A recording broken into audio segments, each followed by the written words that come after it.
So we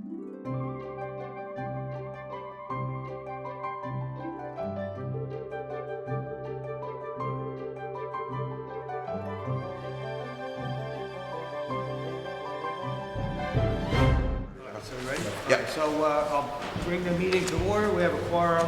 It is 5:15.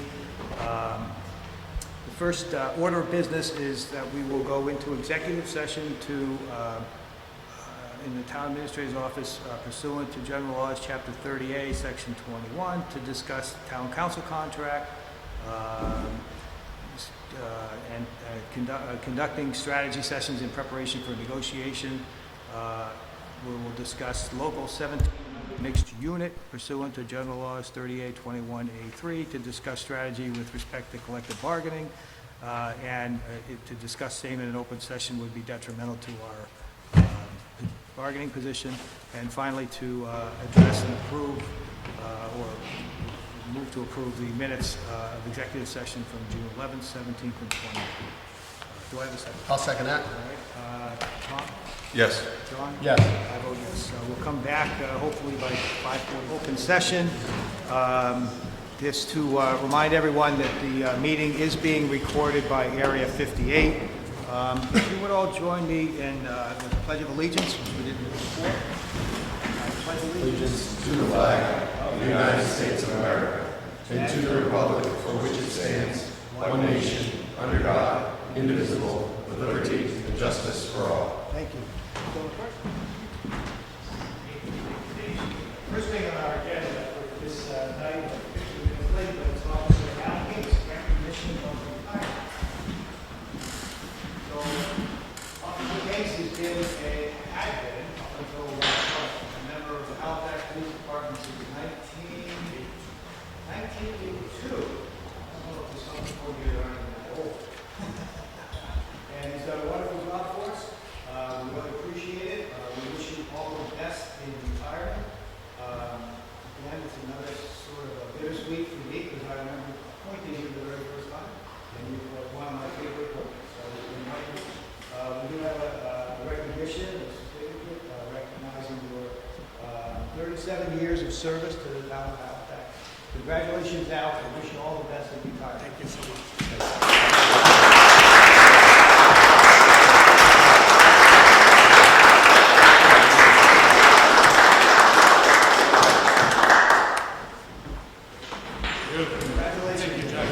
Stay in touch. The next thing we're going to do is appoint a special police. We already did.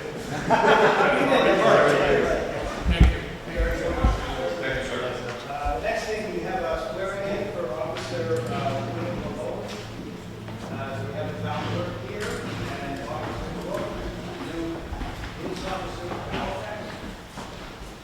Welcome to Halifax, Officer Malone. Expect good things for you, and you've got 37 years to make.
Just Ryan, text me when you're done, okay?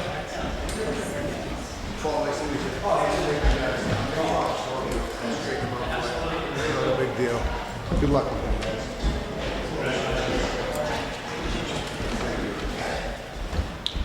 Look at the election warrant.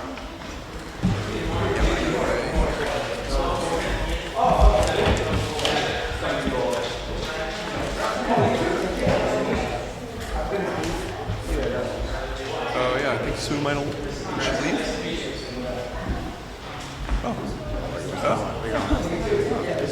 No, I don't think you'd have. I just, if you had questions, but yeah, she's not here anyway, so you're good.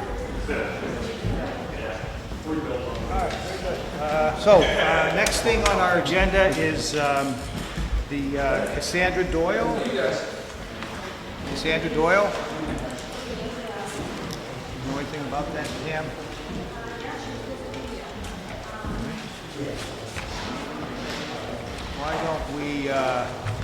Why don't we hold on that? John, I just want to pull the mic up. All right, so we're looking for Cassandra Doyle. She's apparently wants to, had applied for the beautification committee. I don't know where she is, but we will just put a hold on that until the time comes. Our public hearing is scheduled for 6:15, and I can't start it until we get to that point. So we're going to move ahead a little bit on some of the other matters that we have to deal with. First thing is the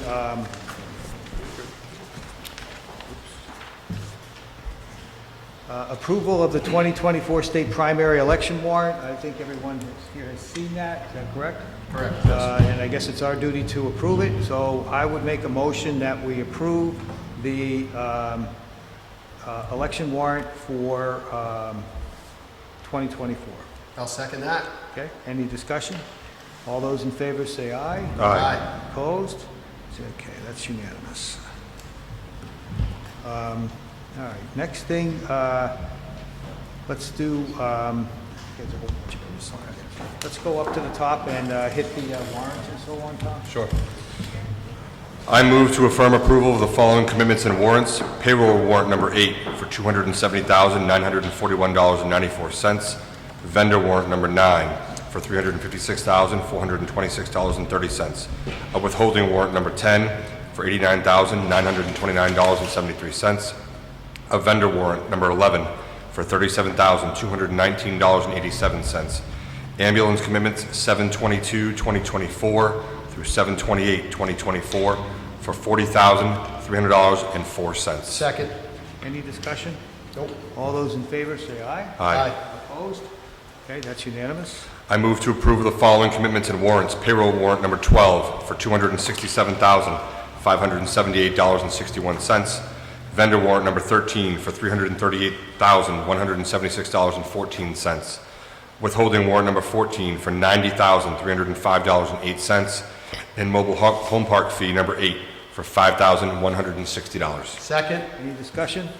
All those in favor say aye. Aye. Aye. Opposed? It's unanimous. Do we have that memorandum of agreement that we can talk with? So this is the MOA with the mixed unit. The MOA with the mixed unit, and it involves just a change of position, or not a change of position, but It's a stipend for a MCPPO certification, which is Massachusetts Public Purchasing Procurement Officer. okay. So this is the agreement with the mixed unit and the town. Any discussion from the board? Nope. I'll make a motion that we approve the memorandum of agreement. I'll second that. Do we have any discussion? All those in favor say aye. Aye. Opposed? Okay, that's unanimous. And we do, did we get all the, oh, abatements, we need to do the abatements, Tom? Say it again. Do you have those there?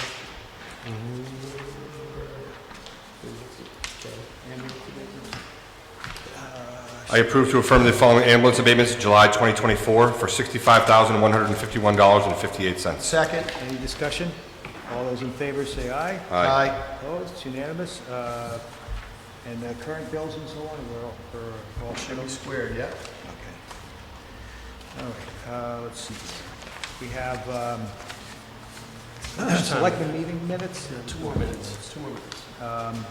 I'll move that we approve the selectmen meeting minutes for regular sessions, June 25th, 2024, July 9th, 2024, July 17th, 2024, and July 23rd, 2024. Do I have a second? Second. Any discussion? All those in favor say aye. Aye. Opposed? That's unanimous. Let's see here. We have, I'm going to skip ahead a little bit. We have use of the town green for the Boy Scouts. Do you have that letter there? Let's see, get the easy stuff out of the way. All right, so we have a request from Troop 39. They would like to use the town green on November 16th for another bottle drive from 8 a.m. to 1 p.m. The green is open, is that right, Pam? Yes, it is open. All right. So I will make that motion that we approve the use of the green by the Boy Scouts. Second. Any discussion? All those in favor say aye. Aye. Opposed? That's unanimous. We got 1 more minute. 1 more minute. Do the road opening? Yeah. Hang out the road. Road opening? Yeah, that's good. Okay, so the road opening is for 98 Home Street. There's some stipulations from the highway surveyor. The police chief has requested 1 detail, and we have every other approval. Okay. Any discussion on the opening for 98 Home Street? Nope. I'll make a motion that we approve it. Do we have a second? Second. Any discussion? All those in favor say aye. Aye. Aye. Opposed? It's unanimous. All right. Okay, so we must be on schedule now. If you're good, 6:15? Yep, 6:15. All right, good. Now, let me see here. Get this out of the way. This over here. All right, so, next thing on our agenda is a hearing, public hearing, and this is, just to get this, everything set here. So we have a notice of a public hearing. The Halifax Board of Selectmen will hold a public hearing on Tuesday, August 13th, 2024, at 6:15 in the Selectmen's Meeting Room. It's actually in the Great Hall, at the Town Hall, pursuant to General Laws, Chapter 140, Section 157, to hear a complaint against a dog owned by Tabor McSherry, 22 12th Avenue, Halifax, Mass.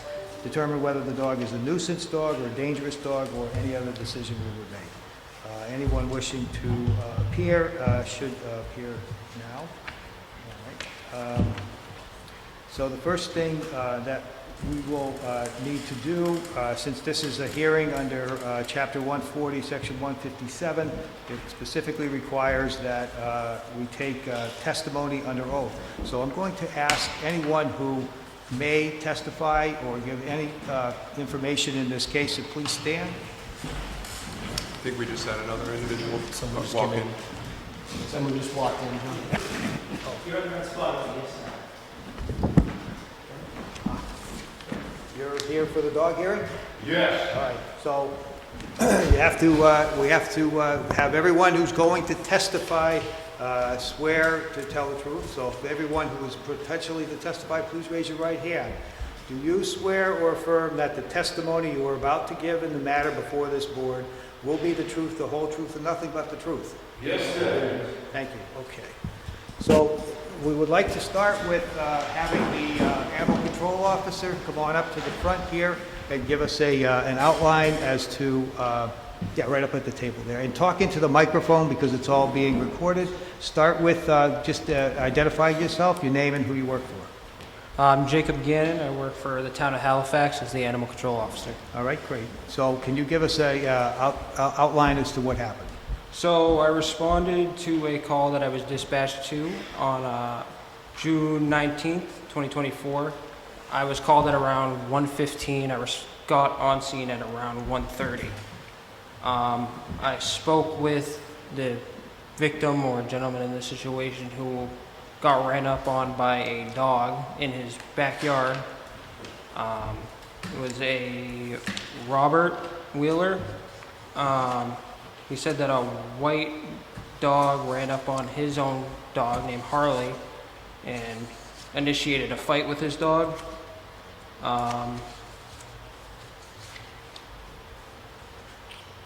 Pretty much, I tried to find the owner of this dog. He told me that some woman came over, a white woman, heavy set, took her dog and just left the scene.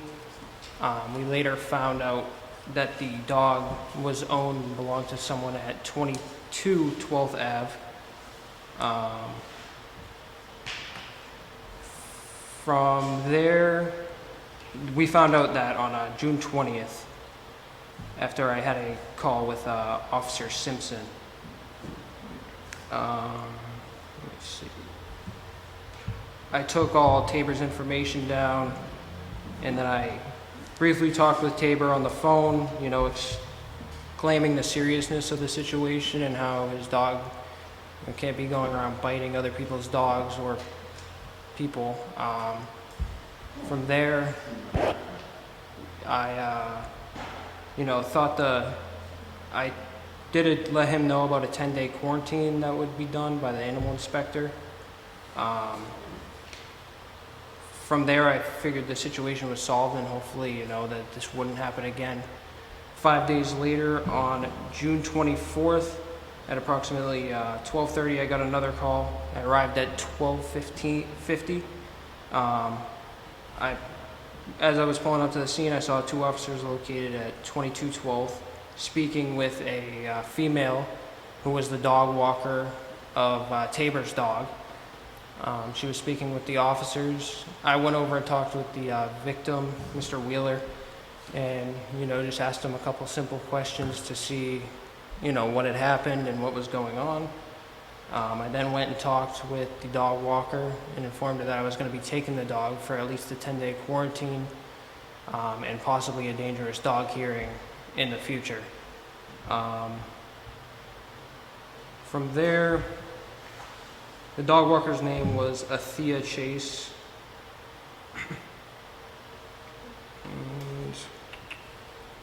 And, I talked with Tabor on the phone once again and, just tried to exclaim to him how, 2 bites in less than a week was a very bad situation to be in and that he would definitely be getting a dangerous dog hearing shortly.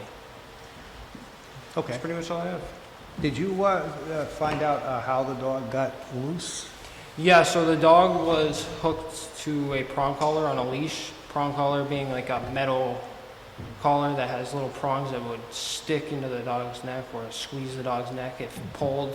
One of the prongs broke off of the collar, allowing the dog to run free, ran directly down to 32 12th Ave, where he initiated the fight with the German Shepherd there. All right. And can you give us a description of the animal, like what breed it is or what you observed about it? He's like a tan and white hound. He's a little bit of a mix, I would say. He's tan and white, but he's a hound. Size? Size, I would say he's probably between 50 to 60 pounds, maybe upwards of that. He's fairly big, I would say muscular, also lean. Okay. And do you have any prior complaints with this animal other than these 2 instances? Other than these 2 instances, no. Okay. And did you handle the animal yourself? I did, yes. And what's your opinion about this particular animal? This particular animal, not the breed, but the animal. The dog is, I could definitely, from the interaction with the other dog, the German Shepherd, I could tell that he was dog aggressive. What does that mean? Was looking to initiate the fight with the dog by running down there, and I don't know if he was playing and the other dog got aggressive with him or what had happened, but either way the dog ran over there twice to initiate a fight or go over with the dog. But when I had custody of him, he didn't seem aggressive towards me at all. Seemed very good on the leash with me, allowed me to put him in the back of my truck easily, and overall was very good with people. He didn't seem aggressive towards any of the officers on scene either. Okay, and I'm not real familiar with the geography there, so how far apart are these two properties? I would say there's probably, there's a street and then two houses, and then it's 32 12th Ave. Okay. So there's Cross Street, which is perpendicular to 12th Ave. So 12th Ave is going this way, Cross Street is going this way. Yep. And 32 12th Ave is like all the way down on the left side, and 32 12th Ave is on the corner off Cross and 12th Ave. Okay. Anybody from the board have any questions? John or Tom? So just to reiterate again, you, in your opinion, you feel like with people the dog was okay, but just as you put it, it's dog aggressive. Yeah. That it showed its aggression towards another dog, not another human. Yeah, I would say, it definitely showed signs of aggression towards the dog. It didn't show any signs of aggression towards Mr. Wheeler, from what he told me, and he didn't show any signs of aggression towards me when I was handling him. So to me, it seems like he has an issue with other dogs, and wouldn't be an issue with people. Okay. You indicated that the dog kind of went in a straight line right towards 32 12th Ave, right from where he came from. Where was the other dog, the shepherd, at the time? In the backyard, did you indicate? Yeah, so the dog was, it's kind of like a side yard, 32 12th Ave. If you're looking straight at it, there's the main house, which is right in the middle, and then to the right side, there's an RV, which Mr. Wheeler, I assume, lives in. He lives to the right side of that with his dog leashed up, like to his RV, Okay. in that sort of area. And both times, in both instances, it was the same situation. The dog took a right and went straight. Yep. Thank you. We have with us our town council, Mr. Paul Dorenzis. He has a question for you. Did you prepare a report of the two incidents with this dog? Can you ask that again, sorry? Did you prepare a written report of, The two incidences? yes, I do, yes. I have a report right here. I would like, if you've got a copy of it, Yep. ask you, does this report accurately reflect the facts as you found on the dates referenced in this report? It does, yes. It's the truth, the whole truth, and nothing but the truth? Yes, sir. I want to be sure that... Add that into our package as a piece of evidence? Yes. Okay. Why don't you pass this down? Okay. You want... We have copies. You got copies? Does anybody need a copy? No, I think they all. Thank you. Okay, good. So, thank you. Let me move ahead to and ask Mr. Wheeler to come forward, and I know Thank you're you. here, so if you would come forward, just again, tell us your name, where you live, and give us your explanation as to what happened. My name's Bob Will, and I live on 3212 Ave. Okay. And I'm here to say that was a horrific incident. It was scary for me the way that animal came down and attacked me and my dog. It almost ripped my dog's face and ear right off of it. It was a horrific attack, and now I don't like any dogs at all. I'm scared to death I even see a dog.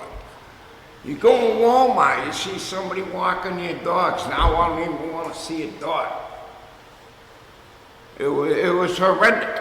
It was horrific, and I got pictures of my arm, which if I could show you, it would be very appreciated. You can see my arm, what happened from this attack. I'd love to see them. Yeah, I'd like to do that, as a matter of fact, if you don't mind.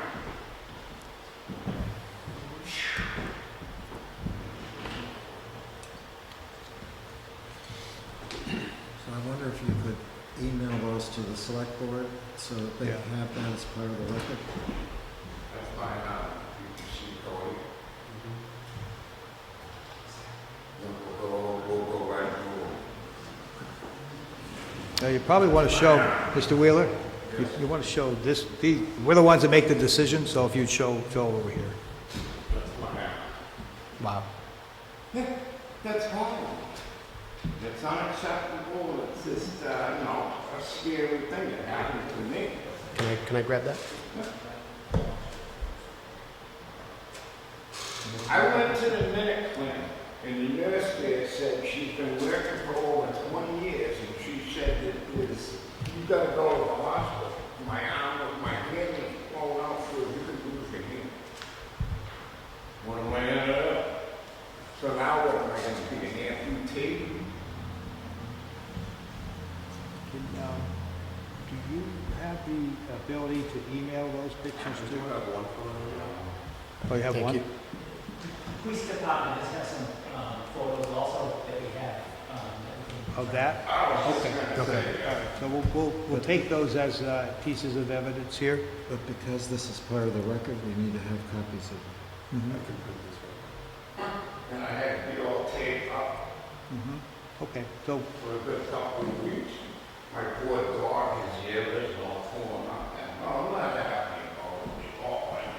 The animals get loose and everything, and something that attacks it like that. The second attack, that was the arm I showed you, the second attack. The dog jumped right in my living room. He came right inside my house, right in my door, right in my living room, and attacked my dog. The dog walker got bit too. So, did you have any problems with this dog before the first instance? Never seen it before at all. I don't know the owner. I never seen him before. I don't know him. But he only lives 2 doors down. Never seen. I have no clue. Do you walk your dog in the neighborhood by his house? No. No. I ain't walk my dog quite a lot. Look at my arms. He's too heavy and really strong. How big is your dog? No, good size, German Shepherd? Well, Mr. Wheeler, he's out on his chain. He's got a good sized chain. He's got a good sized collar. And thank God he's got the spike collar too. That's that dog would have had his throat. Mr. Wheeler, can I ask you the marks on your arm that you showed? In your opinion, was it due to you trying to break up what was happening between the two dogs, or do you think the dog came to you first? You know, I'm trying to see if it was a case of you getting in there trying to break the scrum up, and that's where a lot of that happened, or Is that really right? no. Because, I mean, either way, I still got bit. Sure. Either way you look at it. I mean, I don't know what to do now. What do I gotta do? Get an attorney? I still have a right to do that. A right to It's not my fault that it took, 2 weeks for you guys to get here. I mean, everybody's telling me, get a lawyer. I don't know. So, I just don't want that dog coming down to my door again, and I know he's gonna be coming back down. Probably a pointer, a half pit bull, I don't know, the way that thing attacked my dog. No, what, that thing was the most vicious animal I've ever seen in my life. And now I'm standing on my doorstep every day, I'm like this every day looking. Even my dog looks at me, is he coming back? okay, To me, it's unacceptable. I mean, that's unacceptable behavior, Person took the photography. You certainly see my attitude. so a couple of things. We need, since you referenced them in this hearing, we need you to email to, and Cody or Pam can help you with that, email those photographs to us so they're in our record, the ones on your phone. Well, you guys got those. We have some, but you talked about some specific ones on your phone, so those are the ones you talked about, so Well, Bob downstairs took pictures down there in the Okay. health department there. They took pictures too. yeah, we have that. I'm gonna ask them, if you let me, but in the meantime, In the police offices. those photographs. Right. Yeah, I hear you. I know, I understand. Yeah. So if you just email them to us, we'll take care of the rest of it, okay? The pictures of your arm, okay? All right. And then the second thing is in terms of what we're doing here, this is a hearing on the dog incident and all of that. It has nothing to do directly with any lawsuit you might have against the dog owner. So that they're not the same thing. So if you wanted to pursue whatever damages, that's something you'd have to do on your own. This hearing has to deal just with how we're going to maintain peace in the neighborhood. I really don't want to do that. You know, I hate to see any animal put down a lane because of this incident, but what am I supposed to do? Yeah. You know, dogs ain't stupid. For whatever reason, the thing turns around and get right out that door. And he's going to get around it. Where's he going to go? Right down to my door. He's going to attack my dog again. Right. And I'm going to get chewed up again. Okay. That's these two instances are the only times that's happened, right? Okay. And So far? Yeah. But I don't want another attack. Have you seen the dog in your area since the I second? think I believe I did. I saw it in my yard, I believe, 2 days back on the 5th. Okay. And I got my dog in right away and shut my door. And I saw somebody come across the yard and grab the dog. And my dad called me last night. And he's got a monitor in his house. He says, "You got the dog, man?" That was about 10 o'clock last night. I said, "Yeah, why?" He goes, "Oh, there's somebody chasing their dog down the street." I don't know if it's the same person, but... Okay. So now I'm gonna work. I'm scared to death. My dog's scared to death. So can I ask a question? Yeah. We have, our town council has a question to ask you. I want to show you a picture, ask you to take a look at this, and ask you, is this an accurate photograph of your arm after the second incident? Yes. Look how blown up my hand is. The nurse at the minute clinic, she said, if you don't go to the hospital right now, you can have a chance of losing your hand. So now what am I gonna do? I gotta be amputee because of this animal? That's unacceptable. So, Mr. Chairman, can I... Yes, mark that as okay. an exhibit? We'll have that marked as exhibit to the hearing. Okay. How am I gonna run my dog on my bike? How am I gonna shift my car? I got no hand. All right. Anybody, any questions, more questions from the board? I don't know. That's coming back. Okay, thank you, Mr. Wheeler. Okay, thank you. So next, I think I'll ask Mr. Tabor McSherry, if you're here. Why don't you go on up front here, please? Mr. Will, if you have a seat. And just like everyone else, if you would identify yourself, please, and tell us what you know about this incident. All right. So my name is Tabor McSherry. I live at 22 12th Ave. On the day of the first incident, the dog was with the walker, and the walker had brought the dog into the backyard. I have a fenced-in backyard. And according to the walker, she forgot to latch the gate, which is how the dog initially escaped. He was still wearing the collar at the time, but I don't believe he had the leash on. So that dog, my dog, went out straight down to the street and attacked his dog, from what I heard. I wasn't informed about the incident until about 8 o'clock that night, is when the dog walker finally contacted me about it. Next day, I heard from Officer Simpson, who gave me the address of where the dog went and got into the fight. And I went down there a couple of times, didn't seem like anyone was home. And then on the day of the second incident, I had picked up his prong collar from the police station. It was on the ground, I guess, and one of the officers picked it up and brought it there. And at that point, I had hired a new dog walker. Unbeknownst to me, it seemed part of the collar was broken. So as soon as he went out the door, that collar came right off of him, and he went back down the street and attacked the same dog again. Okay. What kind of dog do you have? He was a rescue dog, so as far as I know, he's some type of pointer dog, about 55 pounds. Okay. Have you got the dog licensed? I have not gotten licensed yet, no. You're gonna have to do that. Have you taken any other steps now to keep this dog from behaving in this fashion any other time? Yep, so What's we that? have a new protocol, just whenever he's going outside the house. It's a new prong collar, and he also wears a harness, and we use a double-ended leash. So one clip goes on the collar, the other one goes on the harness, just in case one breaks, or, you know, worst case scenario, the prong collar comes off again. He's still attached to the leash by the harness. And do you have any idea why your dog and Mr. Wheeler's dog were having this issue? Seems like twice. I'm not asking you to speculate, it's just if you, anything you know about it that would help us with our work.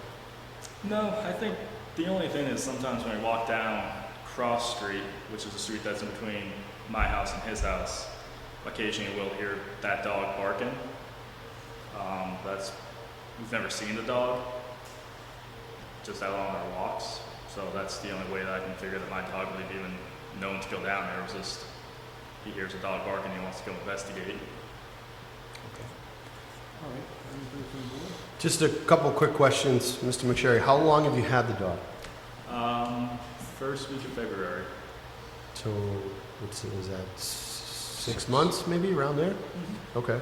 And have you had, other than these two incidents, have there been any other incidents with the dog as far as aggression? There was an incident, I believe 2 months after I got him, where an unleashed dog ran up on him and kind of attacked him and bit his face a little bit. I didn't file any types of report because I wasn't sure what the protocol was for that.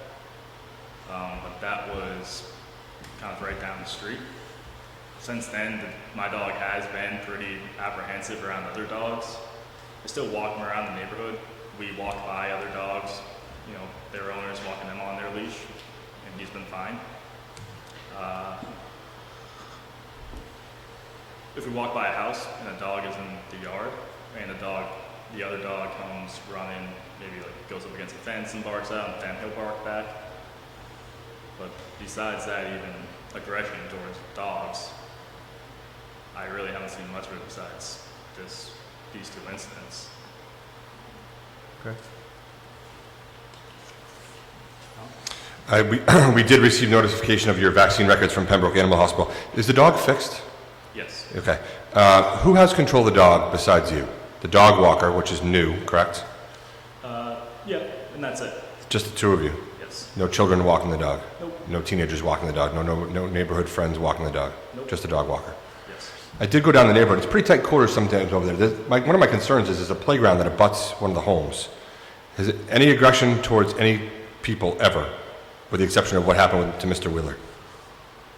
Never, from what I've seen. There are a lot of kids in the neighborhood. And never Kids once? will pet the dog. No He does problems. just fine. Okay. And the home is fenced in the backyard to the extent that you're not walking the dog or the dog walker's not walking. The dog is contained in the backyard, assuming the gate is latched. Yes. Correct? Thank you. Okay, any other questions from the board? No? Any other questions? No? Okay, so, thank you, Mr. McSherry. Let's see, I think Ms. Chase is here? Hi, would you come on up, please? Chassis. Oh, I'm sorry, Chastity. No, that's My okay. mistake. It happens Miss- a lot.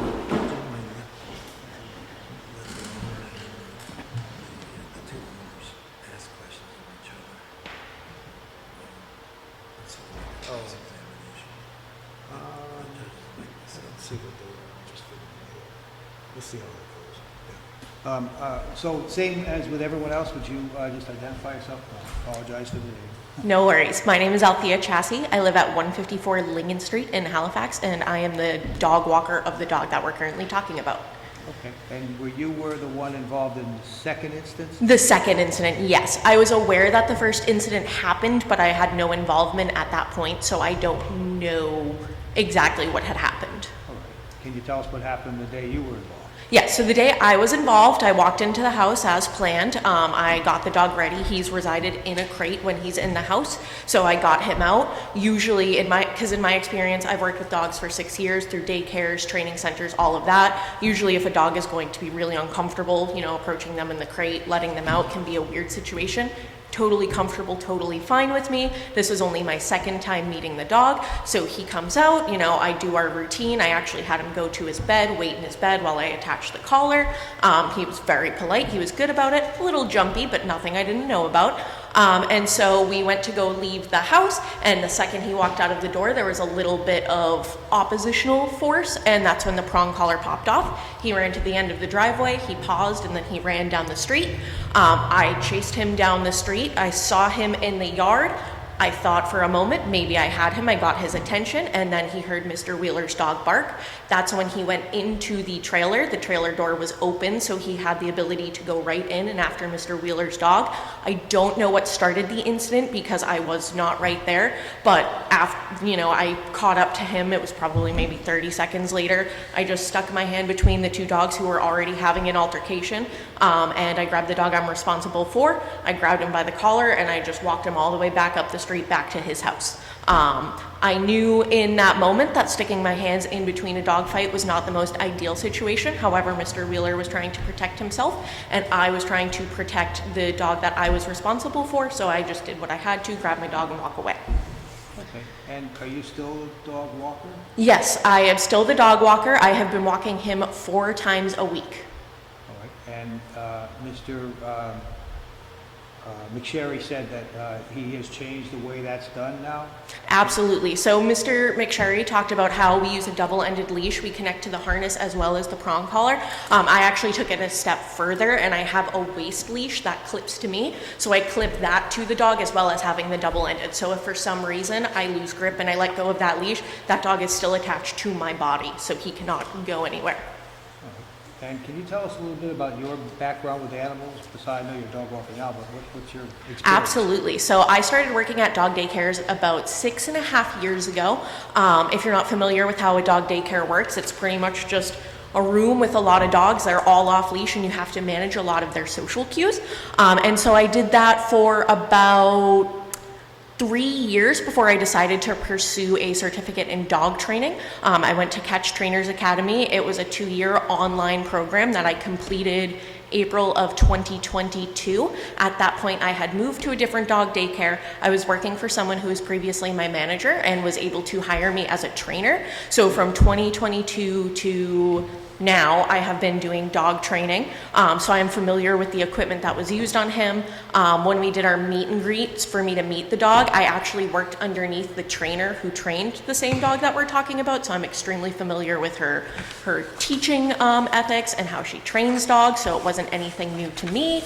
And then also I've been walking dogs since about 2021 as well. I took a hiatus because I was working at a daycare doing some training, but then I decided to shift back to dog walking as well as training. Okay, so you're a certified dog trainer? Yes. Correct? And I'm not familiar with the levels of certification. Are there different levels of that? Or? Honestly, the pet care industry is unregulated, so even though I am certified and I do have a certification and I completed a course, your average Joe Schmo can just say I'm a dog trainer and be a dog trainer. Like I said, I got my certification through Catch Trainers Academy, which was an online certification. It broke it down to, what dogs are like as a species, how to read their body language, how to train dogs, like the basic sit, down, stay, all of that stuff, as well as some behavioral modification things such as reactivity and aggression, resource guarding, things like that, as well as just how to run a dog training business. Is this something that you could do on this particular dog, which is Cassius? Yes, Cassius is the dog we're speaking of. I could train him, but honestly, in my experience, the training that he got with the person I worked under has done a fantastic job. And with the management strategies that we've put into place, then I think he is, like I said, I've been walking him 4 times a week, every week since July 5th because he had a quarantine. And, you know, I put a little bit of pressure on the leash with that prong collar, and he immediately knows what it is. You know, he shows interest and excitement around people. I have seen that reactivity towards dogs rushing a fence, or maybe some dogs on a leash, cats is also. But other than that, like the way I work with him, I know what to look for, and I know when he's about to hit threshold, so I can manage that skill while he's struggling with, say, another dog on leash or another dog behind a fence. All right, and you're not aware of any other instances with this dog and other dogs, anything like that? No, and as a member of the neighborhood, I'm on Lingen Street, I'm at the very end, and the dog's house is probably here, so my street's perpendicular. Other than seeing his dad walk him and doing some training and thinking to myself, wow, this man's really working with his dog, I haven't seen or heard this dog up until he hired me as a dog walker. Questions from the board? Sure. So while you're walking the dog, do you ever feel a sense that you're being overpowered? Do you ever feel like you don't have control over the dog? The dog is too strong? No. Okay. And again, you said you've been walking since July 5th? Yeah. No other issues since then with this dog, with either dogs or people? Since No. since you started there? Yeah, I want to preface, the dog came home July 5th, so I started the following, which was the 8th, July 8th. I have been So walking about a him. month? Yeah, so about a month, but Four times a week? yes, exactly. And so far, you know, I haven't noticed. I'm sorry, could you repeat your question? No, I was just wondering, in that time, there hasn't been a follow-up incident, I think John asked, but Oh, yeah, I just want okay. to drive on that home. Yeah, no worries. No, I have not had a follow-up incident other than, you know, some reactivity with other dogs, but there has never been the dog has not touched another dog since then. And in your 6.5 years of dog working, and I know I don't want you to speculate, but do you consider this dog to be reactive to all dogs? Or maybe, you know, sometimes when you get dogs together, there are certain dogs that you know you have to keep separate. Dog selective is the term for that dog one. selective, Yes, sorry, no, I don't know the term. Just so you know for the future, Yeah. but I would say he is probably more dog selective. I do remember Mr. McSherry saying when the dog Cassius did training with the trainer, her dog, her personal dog, he was able to get along with some management and making sure that they didn't have a poor relationship. In my experience with dogs, it is not uncommon to have a reactive dog, let alone a reactive dog that is not a fan of other dogs. So the fact that he's reactive and doesn't like other dogs isn't super concerning to me. I have met reactive dogs that will redirect onto the handler, which would be very concerning, but I have not seen him do this to myself. Usually, if he has a reaction, I pull on the leash a little bit, he kind of gets himself together, and he's totally fine. I've never once worried about him coming back at me. Thank you. Of course. You were thorough, and the questions before me were good, but just a quick question. So when you're out and taking the dog, do you start your walk towards Mr. Wheeler's house, or do you walk away from the house? Usually I walk away, but I do like to vary the walks because I have found in my experience if you vary some part of the walk, the dog doesn't get that pattern of, okay, we're at this point, so now we're getting home and now I'm going to be anxious. And- More often than not, we walk away from the house, but we walk the same route every time. We go up 12th, down Richview, down 11th, down Cross, and it's a rectangle every time. So when you approach Cross, that's reapproaching 12th. Yes. So- Well, no, yes, It would sorry. be reapproaching the dead end from the opposite direction. Any Correct. tendency for the dog to look or pull in that direction as you approach 12th towards Mr. Wheeler's house? No, there is not. The only exception I can say is there is a cat that hangs out in the neighborhood that likes to hang out specifically at those two houses on the corner, and he will react for the cat, and I've noticed him search for the cat, but I haven't seen him with really any intent to go down that way in 12th. And if he does want to walk that direction, a quick pull on the prong collar. Do you and think if he comes got with me. loose, he'd head back that way, and it's incumbent upon the restraints to keep him from that direction, or? Honestly, I can't say for sure if he would do that. I wouldn't be surprised entirely, but it's a dog. You can't always guarantee what they are or aren't Yeah, I going know that's to a do. tough question. But Yeah. in your opinion, the dog doesn't pose an immediate threat to anybody else that you encounter on your walks, per se, not aggressive upon passing other people? That is It's correct. specifically this one dog, one situation, just happened multiple times in a short period. Exactly. Thank you. Of course. Okay, any questions for Lee? All right, thank you. No problem. And I also do just want to say for the record, I don't, deny that this was an extremely traumatizing and scary situation. There was definitely danger involved, and I do not want to discount that. Okay, thank you very much. One more, before you go, sorry, and I should have remembered. You were not yourself bitten in separating the dogs in that incident? No, I was bit while separating the two dogs. Okay, and were there skin punctures or? what Yeah, kind so I ended up getting a puncture in my hand right here with a lot of bruising, but other than that, not anything crazy. Okay, thank you. Of course. Okay, so we have Mr. Kling, our animal inspector. I don't know if you can add any more to this, if you can. Whatever you can help us with to try to make a good decision here. So if you, again, identify yourself like everyone else has. And, Yeah, of course. Brian Kling, I'm the animal inspector for the towns of Halifax and Plimpton. As the animal inspector, my role varies a little bit differently than the animal control officer. I'm involved similarly. I manage a quarantine for a bite incident like this. The purpose of the quarantine, though, is to determine whether the animal does or does not have rabies. It's not for behavior or anything like that. So I was contacted for the second incident. I was never contacted for the first. Managed the quarantine with the help of the animal control officer. The dog was based down in the Lakeville Animal Shelter, which is a little bit unusual. Normally I do the quarantines in the house, but the dog had already been moved down to the Lakeville Animal Shelter. My only interaction with the dog was when I went down to view the dog to determine whether he did or did not have rabies. I determined he did not have it and released him from quarantine. okay. So- Do you have any view of this animal one way or another, other than? Yeah, and so I have to view the animal in order to determine whether it does or does not have rabies. So the person that manages the Lakeville Animal Shelter walked me around back. If you haven't been there, an animal shelter in a situation like this is similar to a jail for a human being. The dogs aren't there because they want to be there, and some dogs will react very aggressively to a human being walking by. I didn't experience that. I viewed the animal, determined he didn't have rabies, released it from quarantine. All right, any questions from the board? Seems straightforward. Thank you. All right. All right, thank Yeah, you. thank you. So, Chief Benner, Deputy Chief Benner, I know we have the three officers here. I don't know, we can take testimony from them or not. I think everything's gone over. The one thing, if you do need some pictures, Officer Simpson did take some shots, so if you want to get those into the record. Oh, okay. We'll be glad to get those. All right, so Officer Simpson, why don't you come on up, identify yourself, we'll put you on the record, and then we'll have those introduced as exhibits. Officer Ryan Simpson, Halifax Police Department. I responded to the initial call on June 19th at 1:14 p.m. It was for a dog-on-dog attack.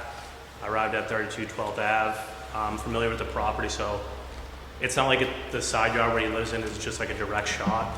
You do have to go through an open fence and kind of maneuver around the house to get out to where he's at. So we got back there.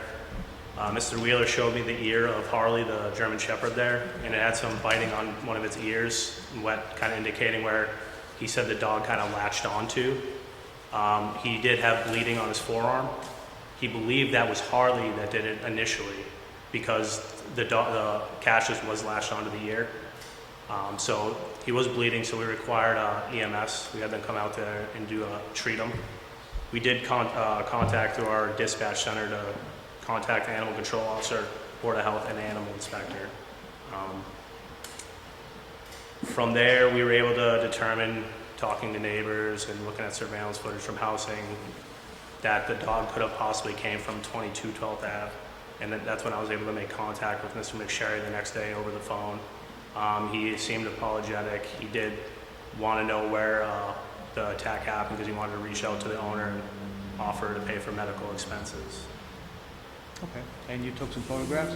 Yes. What day did you take them, or what? They were at the incident when I showed up, so the day of. This is the first one, correct? This is the first one, yes. First one. Okay, that's the 20th of June, I think? 19th of June. 19th of June.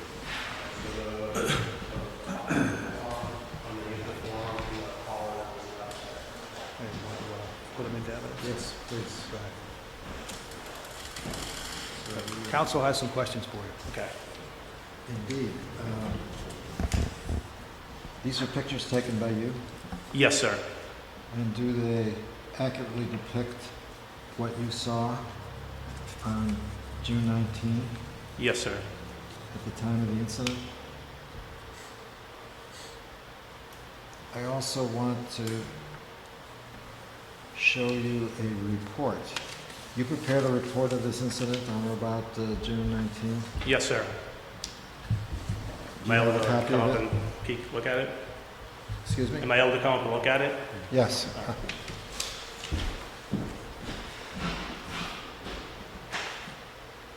Does this report accurately reflect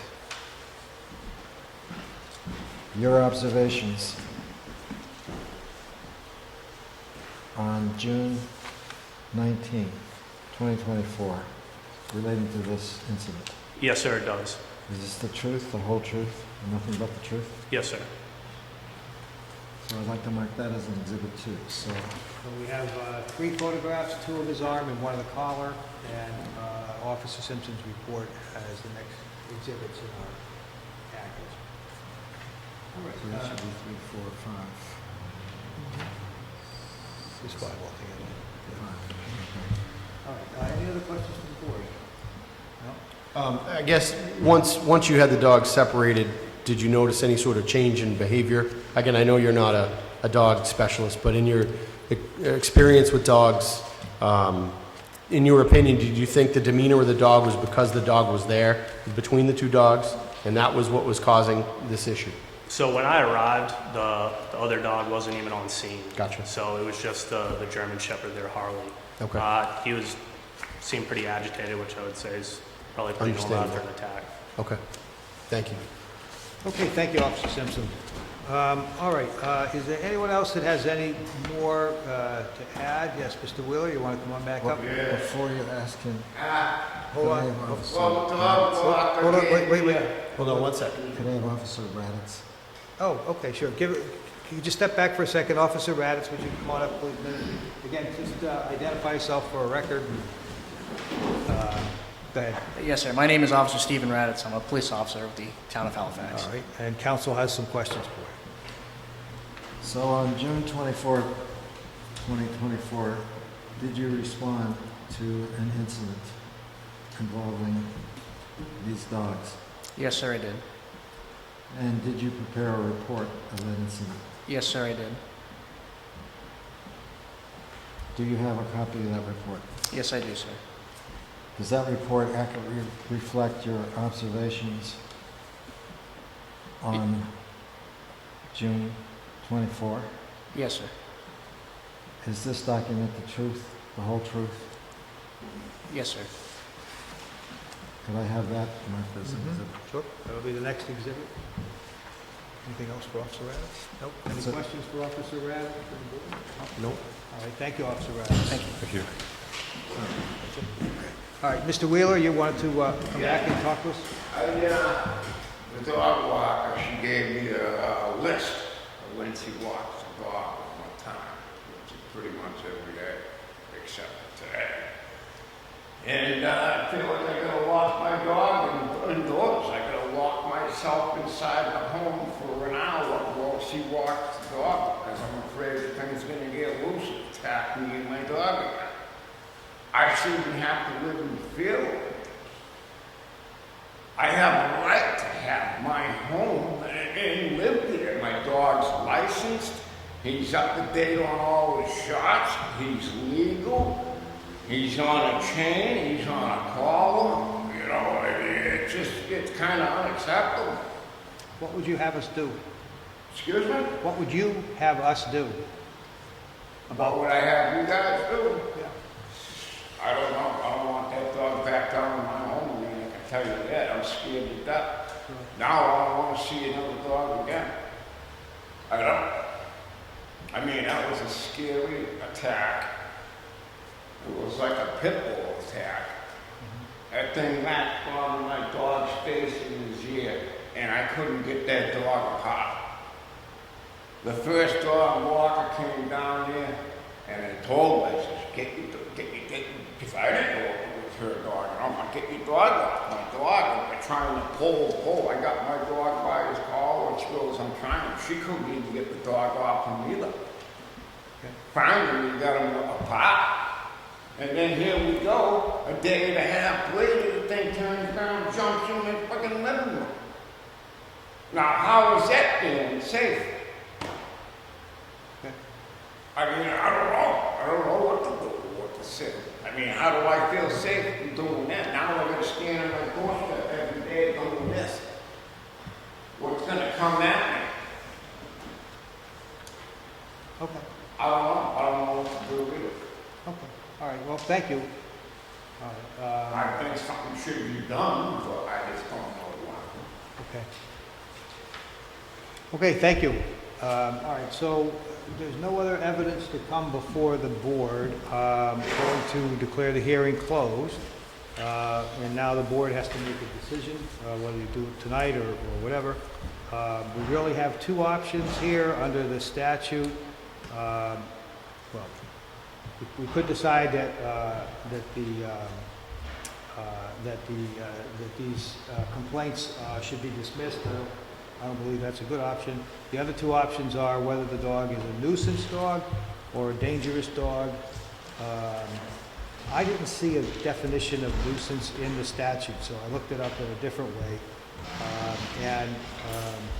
What we have for a legal definition of nuisance is activity which arises from unreasonable, unwarranted, or unlawful use by a person, injuring the right of another, and producing material annoyance, inconvenience, and discomfort that law will presume resulting in damages. So I think that's what our standard is for whether or not it's a nuisance. A dangerous dog is obviously a different issue. So if we make a decision whether it's a nuisance dog or a dangerous dog, we can set certain conditions. Is that right, counsel?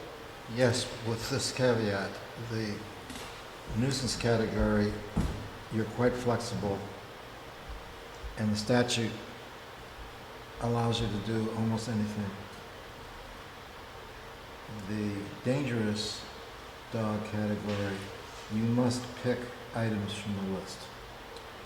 And on the list for dangerous dogs goes a variety of things up to and including putting the dog down. That is not available for a nuisance dog. So if you are concerned, for example, that improvements have been made in the harness and with the collar, and you want to make sure that continues in the future, you can order that under nuisance. If you want to have the dog enclosed in a structure, that's a category under dangerous. And there are all kinds of design standards. This thing has to go below ground, has a roof on the top, all that stuff. So the first decision that you need to make is which category this dog goes into. Once you make that decision, I'm trying to suggest nuisance, you have a wide range of discretion. Dangerous, you have to follow the guidelines. You're restricted. Anybody from the board have any questions? Counsel? Do we have a definition of, I know we just went over the definition of nuisance. Do we have a dangerous definition? What constitutes a dangerous dog? Is that spelled out? Not in the statute? The statute does it the other way around. It says some things you can't say are dangerous. A barking dog, for example, no matter whether it's 3 o'clock in the morning, no matter how annoying it is, or the breed of the dog, you can't say because this is a particular type of dog, we find it to be dangerous. So there are limits on what you can't do, but it doesn't say what you can do. But it's pretty much common sense. So there is a review process here, and if it ever gets to be reviewed, the court's going to look at whether or not you apply common sense. And so that's what I would ask you to do today, is to apply common sense. My view, dangerous, and again, just my view, would be more or less an incorrigible animal that we have come to a conclusion can't live in a civilized society without extreme control up to and including euthanasia, which again, the usual, but is something we have the ability to recommend. So, I've heard all the, I'll start with the start, because everyone must be. Go ahead. So, we've listened to a lot of testimony, and I think everyone who has testified has given us a very accurate and truthful view of what they saw and what's happened and what has happened since then.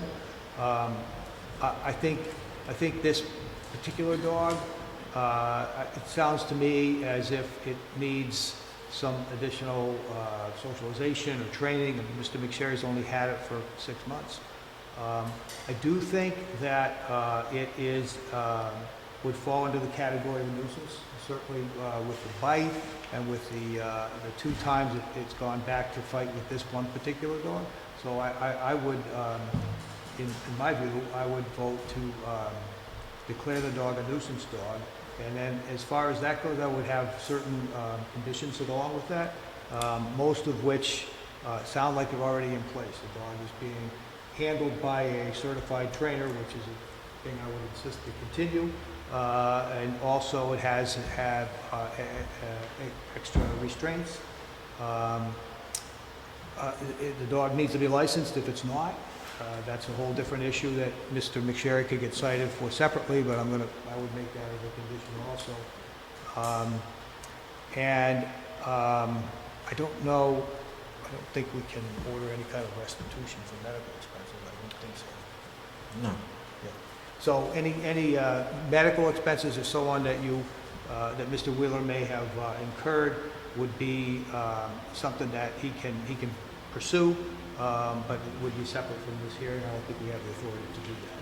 So after listening to the information, I've read all the reports, I've seen all the pictures, that would be my conclusion. Yeah. Go ahead. Can I just make a suggestion that you vote whether or not the dog is dangerous or a nuisance. After you vote, you may want to consult with the animal inspector and the animal control officer about what recommendations they may have to help with this dog before you take a vote on the remedy.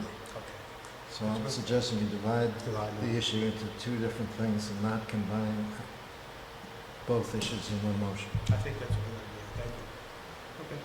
Jonathan? Yeah, I kind of echo what you say, John, in that, well, first off, I can't imagine a dog coming into my living room and attacking my dog.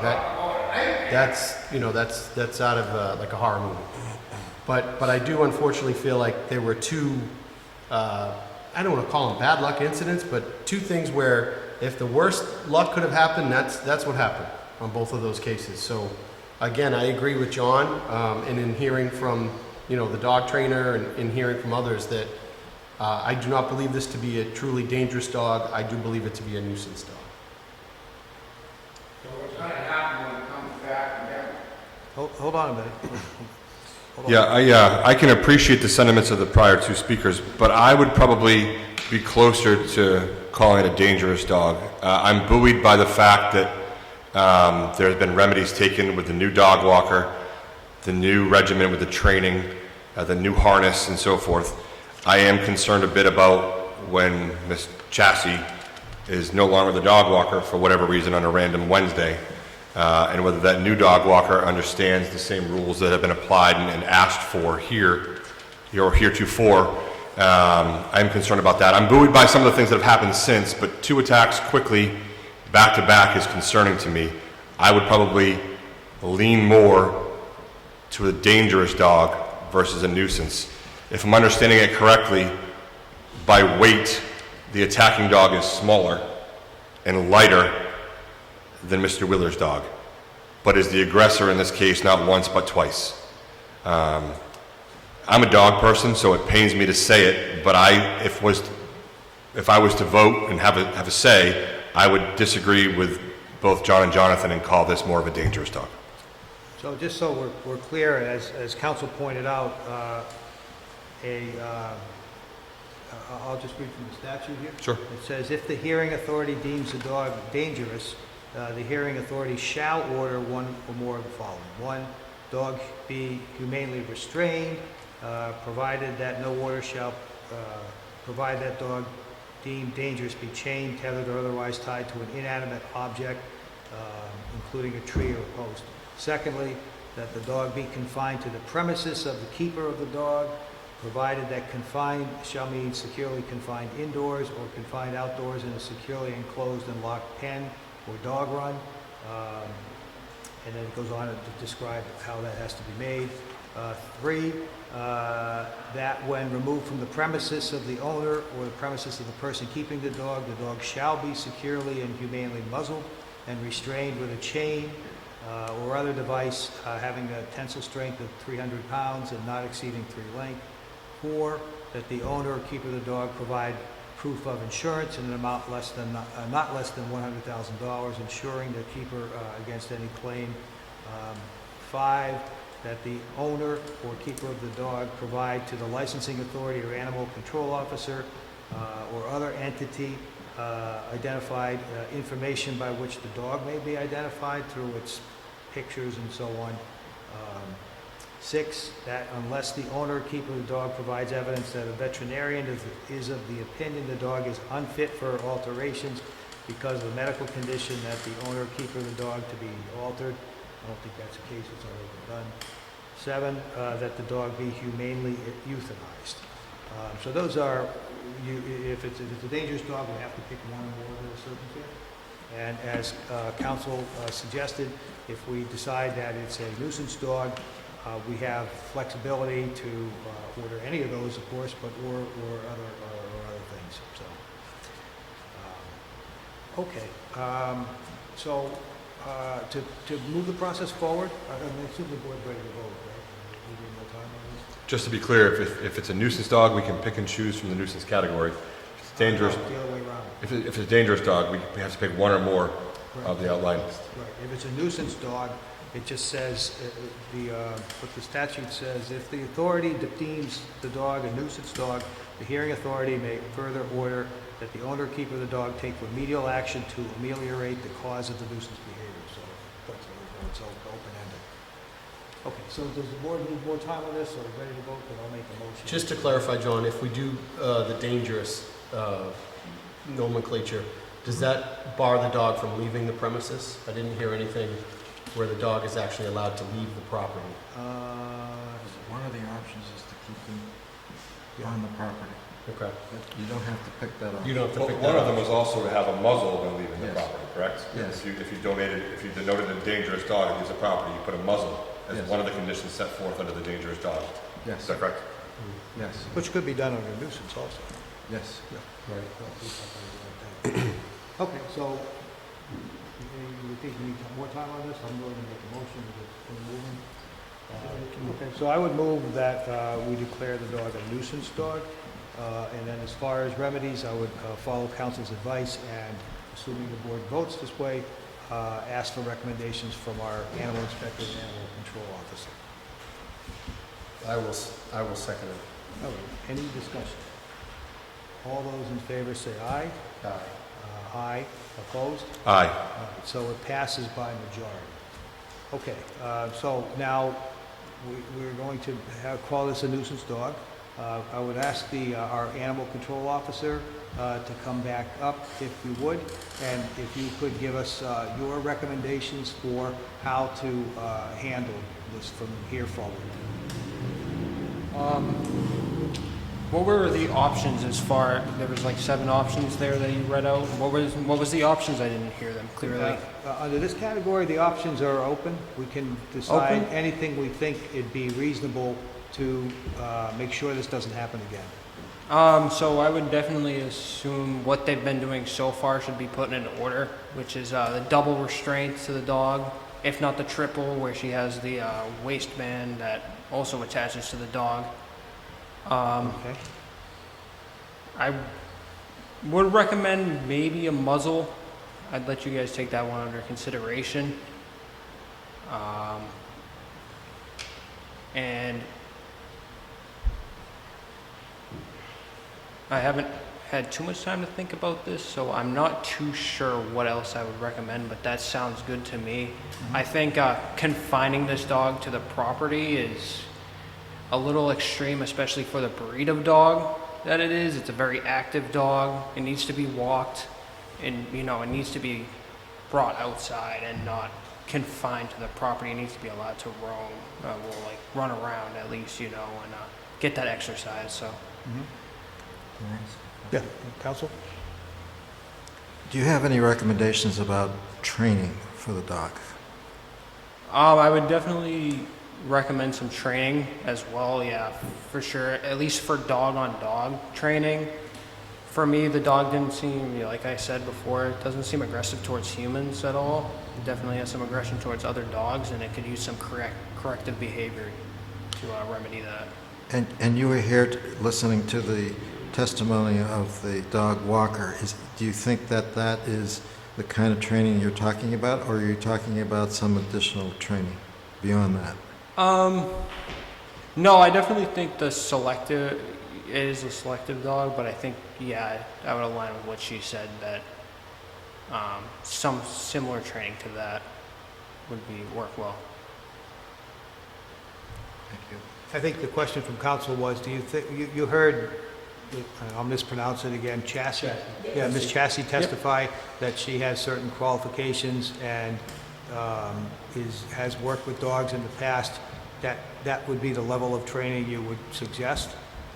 I heard her qualifications. I don't know exactly what, that necessarily means she knows how to do and what to handle in a dog. No offense to her or anything. It's just, I don't know what that actually entails and what she's dealt with previously, where you may need somebody with a little more experience in an aggressive dog that is aggressive towards other dogs.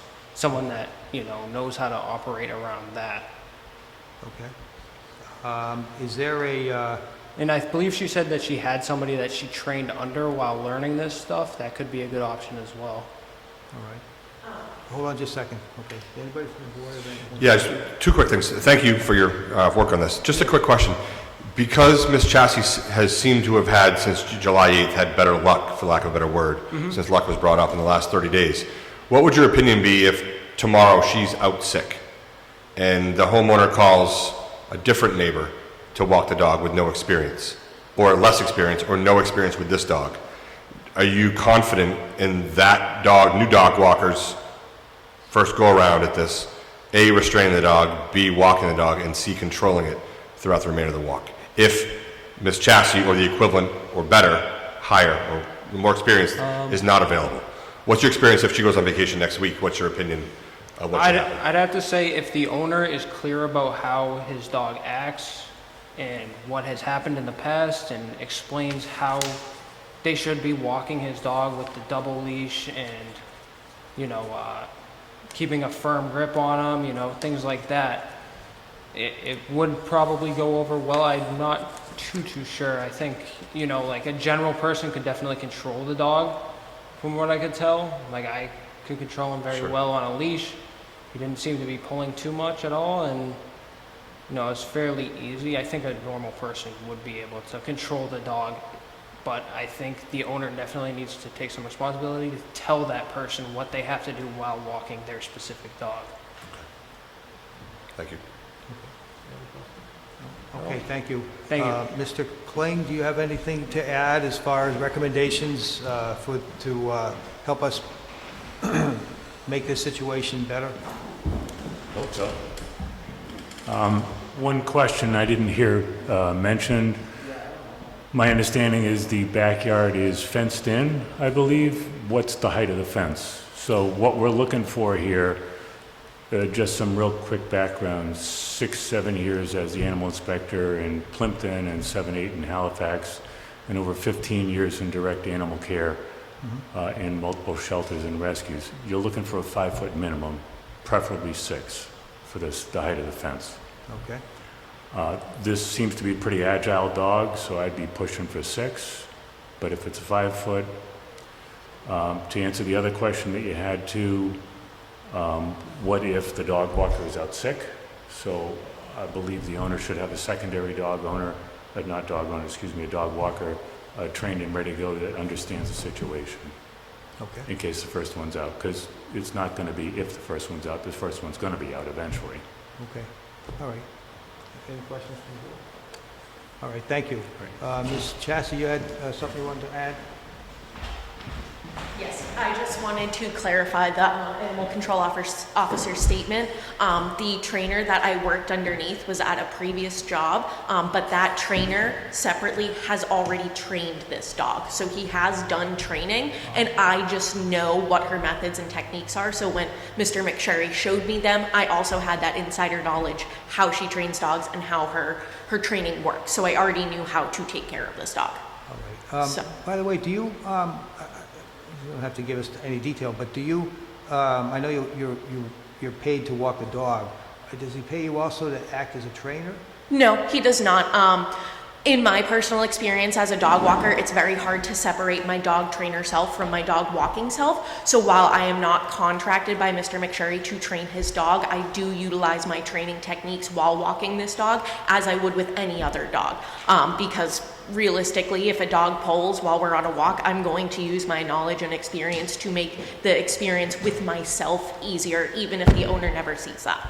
Okay. And you walk, you're sole independent person, right? You don't have people working for you? Correct. I do not currently have any employees. All right. And to answer one of the questions that's come up, what happens on the day when you're either unable to do it for whatever reason, or you decide to take a different job? What is Yeah, it? as you guys specified, I think having a second dog walker, somebody who knows this dog and has experience with this dog, would not be a bad thing. I do have people that I can reach out to that I trust and I'm comfortable with, that I can have them, with his, what's the word?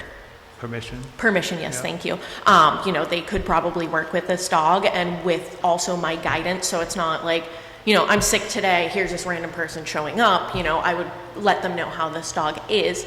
But I do think, this is something that if I'm no longer walking this dog, that this is something that has to be clear and communicated, that this is not just... Yes, but that's not incumbent upon you to take over. This is the dog owner's responsibility to find a second, in my opinion. This the dog owner's responsibility to find a second person to back you up if and when you're no longer working or out sick one day. It's Tabor's responsibility, Mr. McSherry's responsibility to do that. Absolutely. The alternative is the dog doesn't walk that day, and that's the better alternative than having somebody unprepared or incapable.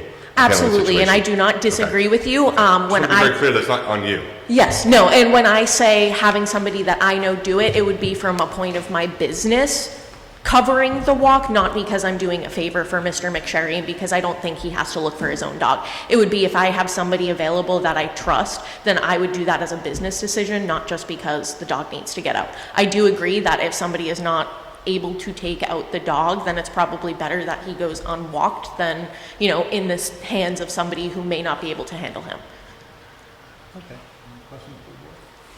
All right, thank you. Mr. McSherry, you have anything? Oh, I'm sorry. Yeah. Do you have anything you want to add to us, or? Just to answer one of the questions, it is a 6-foot fence all around the backyard. You do? Okay. All right, great. So, having heard everything, this is what I'll suggest to the board I here. got a quick question. Oh, certainly, yeah. Mhm. When I go home, I got my dog locked inside, he's gonna go out. He's gonna be on the chain, he's gonna be outdoors for 2 minutes in a little while. Is he gonna be safe out there? We're going to try and make it happen that way, yes. What's that? I said we're going to try and make it happen that way so that everybody's safe. That's our I goal. hope so, I mean, my dog deserves to be outside too, like anybody else, Yeah. And I've been living down there for over 30 years, in the same place I'm at right now, 30 years. Okay. Look right there, I've been down there 30 years, I never had this problem before down there, ever. And I've gone through 2 dogs, and they both lasted about 12 years each. Black labs, and now I got stuck with a German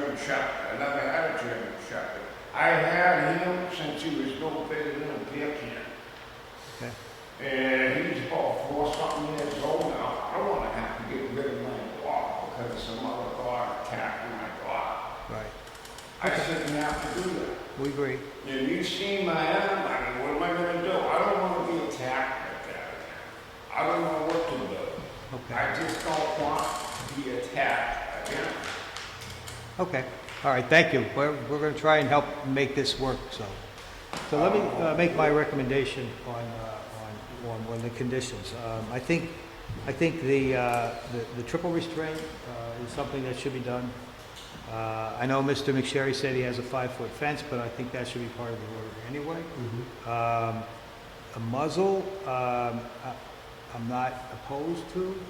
It seems to me that at least for a period of time, 6 months or a year, it could be reviewed if that's the issue. But for at least for now, to make sure that there is no further biting or something like that. And then I would ask, as part of the order, that we get a written plan from Mr. McSherry regarding additional training for the dog, when it'll be done, who'll do it. And also for the issue about backup dog walkers, since this dog apparently needs certain attention. That information has to be passed along, appropriate people handling the dog. So I would ask them to provide for us a plan for that within a week, and then we would add that as part of the order. That would be my recommendation. Yeah, I had 3 things. I had the triple restraint. I had the 6-foot fence. I'm glad to hear that Mr. McSherry already has a 6-foot fence. And I do agree that we need some sort of plan with a trained dog walker. Can't be a kid from the neighborhood. Can't be a friend that's trying it out. It needs to be a trained professional dog walker.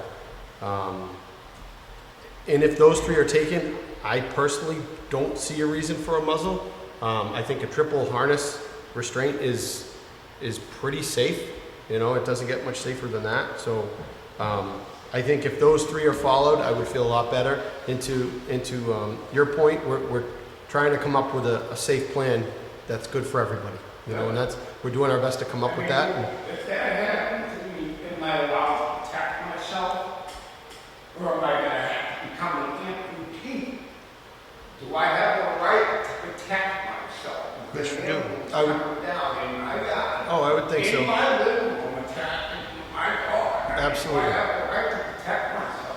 I would think so, yes. So again, we're taking these to try and come up with a safe solution for you and for the neighborhood. Yeah. Tom, any comments? Yeah, I mean, I know I was a dissenting vote here. I guess I don't know if we're allowed to ask a question to anybody in the audience, but I guess I would have a question as to what the animal inspector has a thought as to the muzzle. If that would be an appropriate... Sure, absolutely. Sure. Yep. Because I agree with the 6-foot fence. It seems like the triple harness is already being enacted. The dog walker thing was something I was thinking about early on. Yep. So I guess the muzzle is where the rubber meets the road, and I'm just curious if you have an opinion. Yeah, I'm glad you brought that up, because after I went and sat back down, I was like, oh, that's right, I forgot to mention that. So muzzling a dog doesn't sound great, but most dogs will handle it pretty well. So I agree, at least on a temporary basis, let's call it 3, 4, 5, 6 months, whatever. Try the muzzle out, see how it goes, work with the trainer to see how it's going. But muzzling the dog when the dog is out in public is, I think, a good short-term answer. And we're not talking about, to be clear, we're not talking about the backyard in the fenced-in area. We're talking about out in public, triple harnessed, out for the walk, however long that lasts, as a trial basis. Yep, totally. You find that at least appropriate conversation to have? Yep, absolutely. All right, based on that, then we'll go with what the experts say. Yep. Okay, so I'm prepared to make a motion if you folks are ready. Sure. So my motion would be that the remedies for the finding that the dog's nuisance, first would be that anytime the dog is off the property, it has to be triple restrained, as explained by Ms. Chassie, as is already being done. Secondly, that the dog, that the yard, if the dog is let out of the house, has to be enclosed entirely by a secure, that's important, 6-foot fence at a minimum. Third, that within the next week, 2 weeks, by our next meeting. Sure. What's our next meeting, the 27th? 27. All right, so by our next meeting, which is August 27th, we'll ask for a written plan that will address training of this animal to prevent any further issues, and also to address how the dog walking situation will be handled. Obviously, Ms. Chassie is doing it now, and we want to make sure that if she's ill, she's unable to do it, or somebody else takes over, that you have a plan in place for that. And we'll make that as part of our order. And then the last thing is, I'll recommend or make a motion that we also have the dog muzzled anytime it's off the property to be reviewed in 6 months. I'll second that. Okay, any further discussion? All those in favor say aye. Aye. Opposed? Okay, that's unanimous. I want to thank everyone for their efforts here. Mr. Wheeler, we obviously agree with you that you're not supposed to be living in fear in your own home, certainly not, and we're doing everything we can to address that. Police Department, Deputy Chief Benner has been through this whole thing. We'll keep an eye on it, and hopefully this situation will calm down.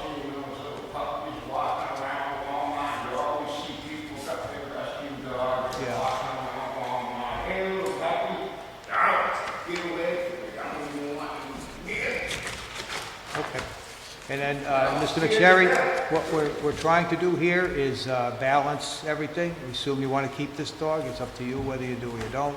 But if you do, these are the conditions that we're going to have so that we can maintain peace in the neighborhood. Oh, and the dog has to be licensed. We've got to get that done. All right, so the hearing, no, not your dog, Mr. McSherry's dog, yeah. Okay, so I want to thank everyone again. Be safe coming home when I go home? I'm sorry? Is my dog going to be safe when I go home? I hope so. That's our plan, yes. Yes. And like I asked before, I got a right to protect myself in my home, right? Yes, you do. Well, there you go. All right, so the hearing's closed. We've made our decision, and now we'll go back into our agenda to address. Yeah, take just a quick recess just to get everybody back in character. Thank you, Paul. Well done. Thanks, Paul. Mr. McSherry, folks, Mr. Tabor, if you're going to keep talking, would you go out in the hallway, please, so we can continue? Thank you. You just interfered with the noise. All right, so going back into our agenda, we have fiscal year 2025 trash and recycling fee schedule. Yes, so as you know, in fiscal year 24, we implemented a new trash and recycling program. A lot of hard work went into it by our team here. I can't give Sue Johnson, our recycling coordinator, enough credit. She really manages that whole operation. You know, Steve Hayward helps out, but she does an excellent job down there. And then the staff down there as well. You know, you've all probably used some service, whether trash recycling, so you know. Every Saturday. Yeah, high quality service you get down there. Very proud of the service we provide. So going into the new program last year, we had a lot of unknowns. We did our best fiscal analysis that we could, but it was really an estimate, right? We were estimating how many people were going to join the program. We were estimating how much trash tonnage that we were going to dispose of, because it's a totally new program. We really didn't have any parameters to go by. The positive is we probably couldn't have done a better job, and again, that's kudos to the team here, you know, Sandy in our finance department, and Sue and everyone. We really estimated it almost perfectly, which doesn't happen often. So we were able to cover all of our costs this year, and solid waste is an enterprise fund, so it doesn't get funded out of the general tax levy. It's like you compare it to like a small business, so it funds itself. You don't want to use any of the town's money to fund it. It's whatever the revenue comes in, it's supposed to offset the cost. And then you want to also build up retained earnings, which is basically a savings account, for things like a new recycling truck, or if we ever needed to make a capital purchase. Those are the things you want to have some money put aside for. The last several years, the operation wasn't doing great financially. and we really needed to make sure we were covering our costs. In the last few years, we had not been covering our costs, and we had been dipping into our savings account ultimately to cover those.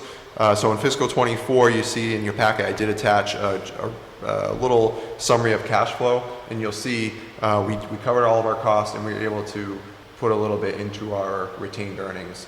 That hasn't been certified yet by DOR, but you can see that's kind of our internal workings. With that, as part of our trash contract, the costs do go up for fiscal 25. As part of the contract, there is an increase in the cost of collection for trash, which is through Allstate Waste. There's also an increase in the tonnage, so we go from paying $105 a ton to $110 a ton for the trash. And there's also fees in them hauling the containers. So they haul our containers away from the recycling center. They pick up our trash around town at the town facilities. They pick up the different dumpsters. So there's an increase with that as well. And then we're also seeing an increase on the recycling side. So as we do that internally, and we have our own truck and we have our own staff that do it, the cost of disposing of recycling is actually almost the same as trash right now, is what we're paying. So it's a high cost. So in what you're seeing, I sat down with Sue Johnson last week, and we looked at the revenues. We projected revenues for fiscal 25 based on the current membership in the program. We have a little less than 1,100 people doing the trash and recycling program, which is great. Prior to the new program, we had about 800 people. So, over 30% increase in the year. That's positive.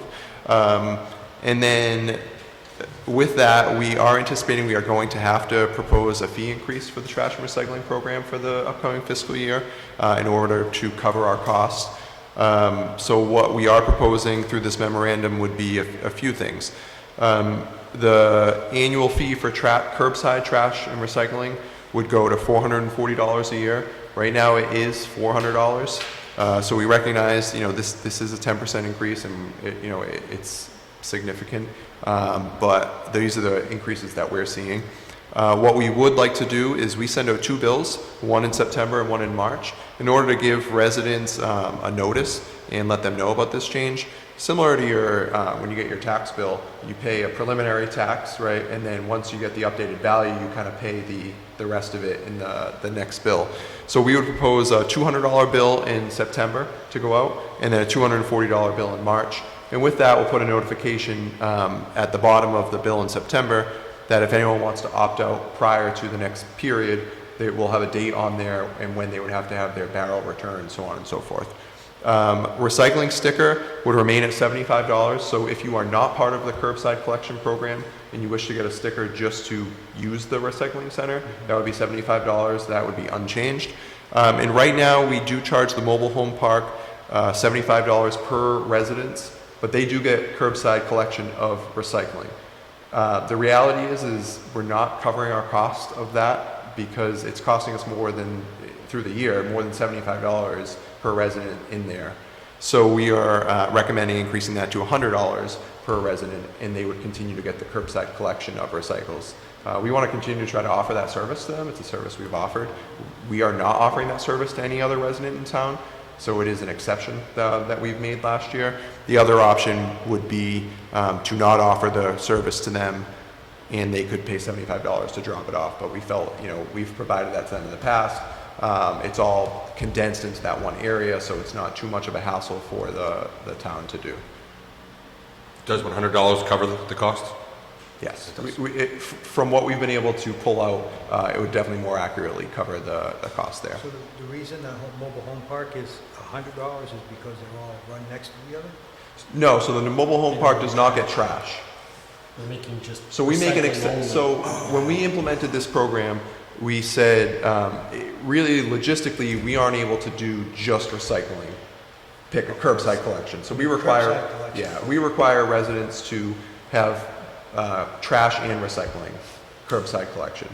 With the mobile home park, we made an exception that we would continue to provide them curbside recycling only, but the $75 per residence isn't really covering the cost, and that's why we're proposing to increase that to $100.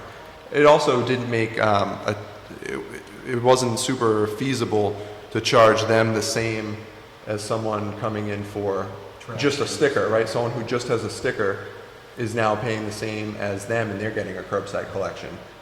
And that, you know, the sticker we felt was accurately representing the cost of just the use of the center, and the additional $25 will help us to recoup the cost of actually providing the curbside. Does mobile home people get a sticker in addition? If they would like one, absolutely. Yep, they can, just like anyone who's part of the curbside program, they can get a sticker. That's included in their annual fee. And the 440 is, that covers both recycling, curbside pickup, recycling, and trash removal. Yes, and if you want a sticker, you can get a sticker as part of that fee as well. So it's still very competitive if you look at what the private haulers are charging. It's still on the lower end. And like I said, we want to give that notice to residents.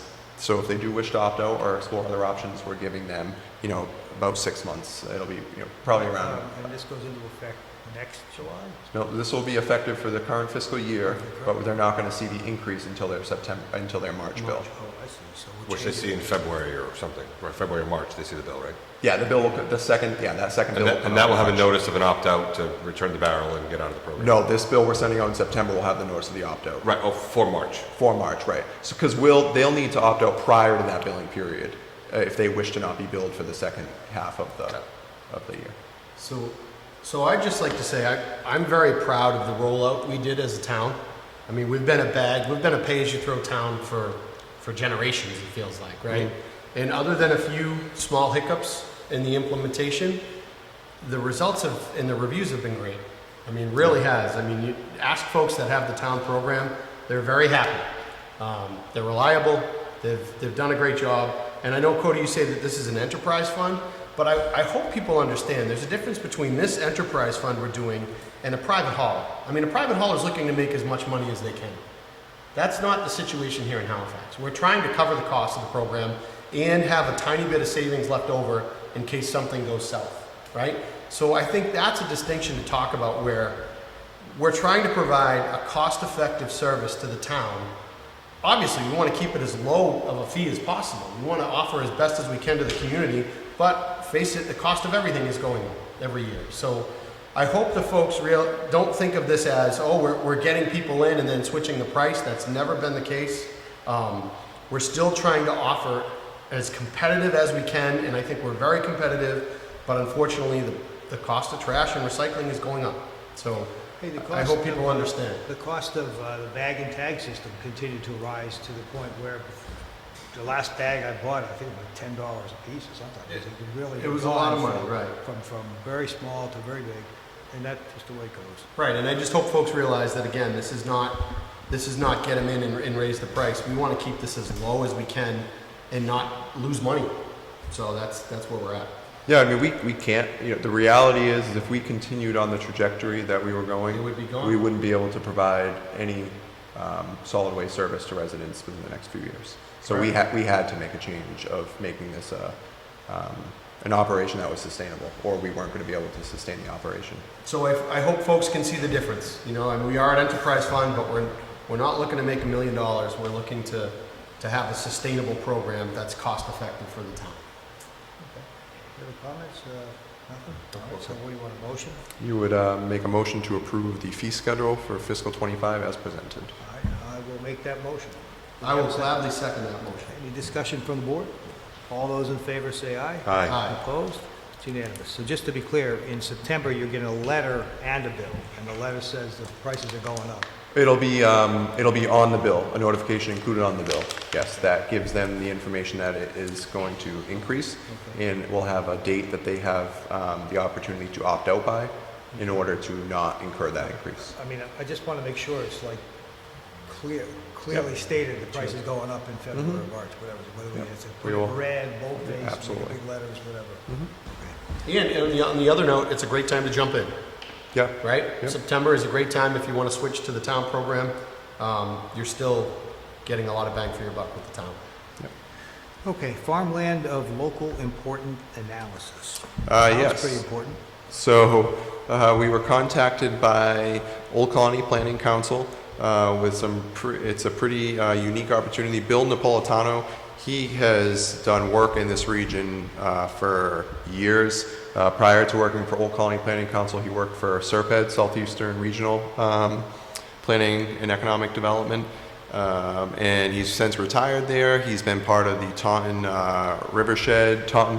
Taunton Watershed Alliance, and we've been working with him on, you remember we previously spoke about the sluice gates to help the herring run, so Bill Napolitano has been involved with that. So Bill, I attached the email that he sent over, and basically he's making us aware of this opportunity to join into the Farmland of Local Importance analysis, which would be no cost to the communities around here, no regulatory association with the listing of the farmland important soils. But basically, if we were to choose to take part, they would go through, conduct this analysis. There's different soil levels, and they would designate certain farmlands of kind of local importance, exactly what it sounds like.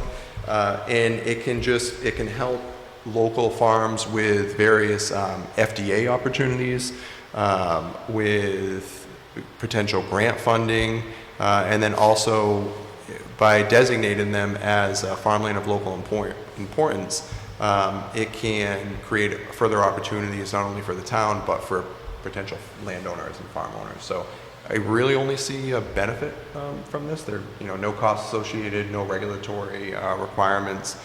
In the packet that I provided some information, and it wasn't FDA, I'm sorry, it was USDA.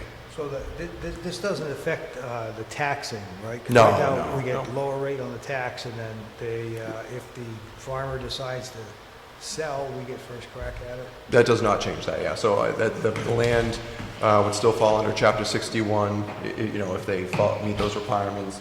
And as with anything, if they were to, pull that out of chapter land, then the town gets the right of first refusal still, absolutely. Okay, any questions from the board?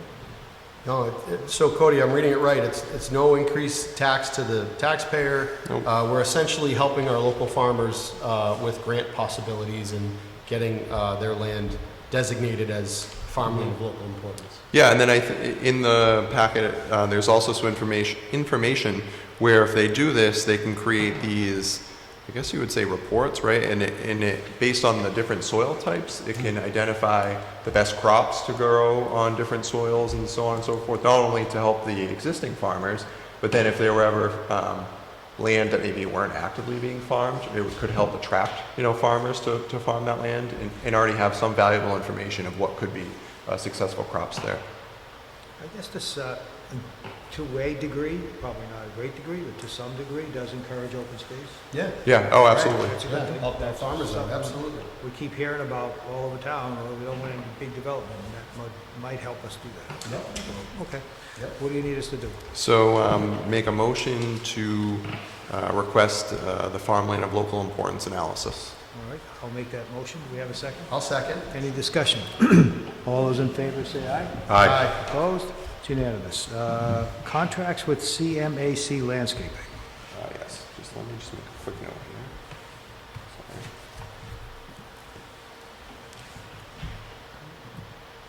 here.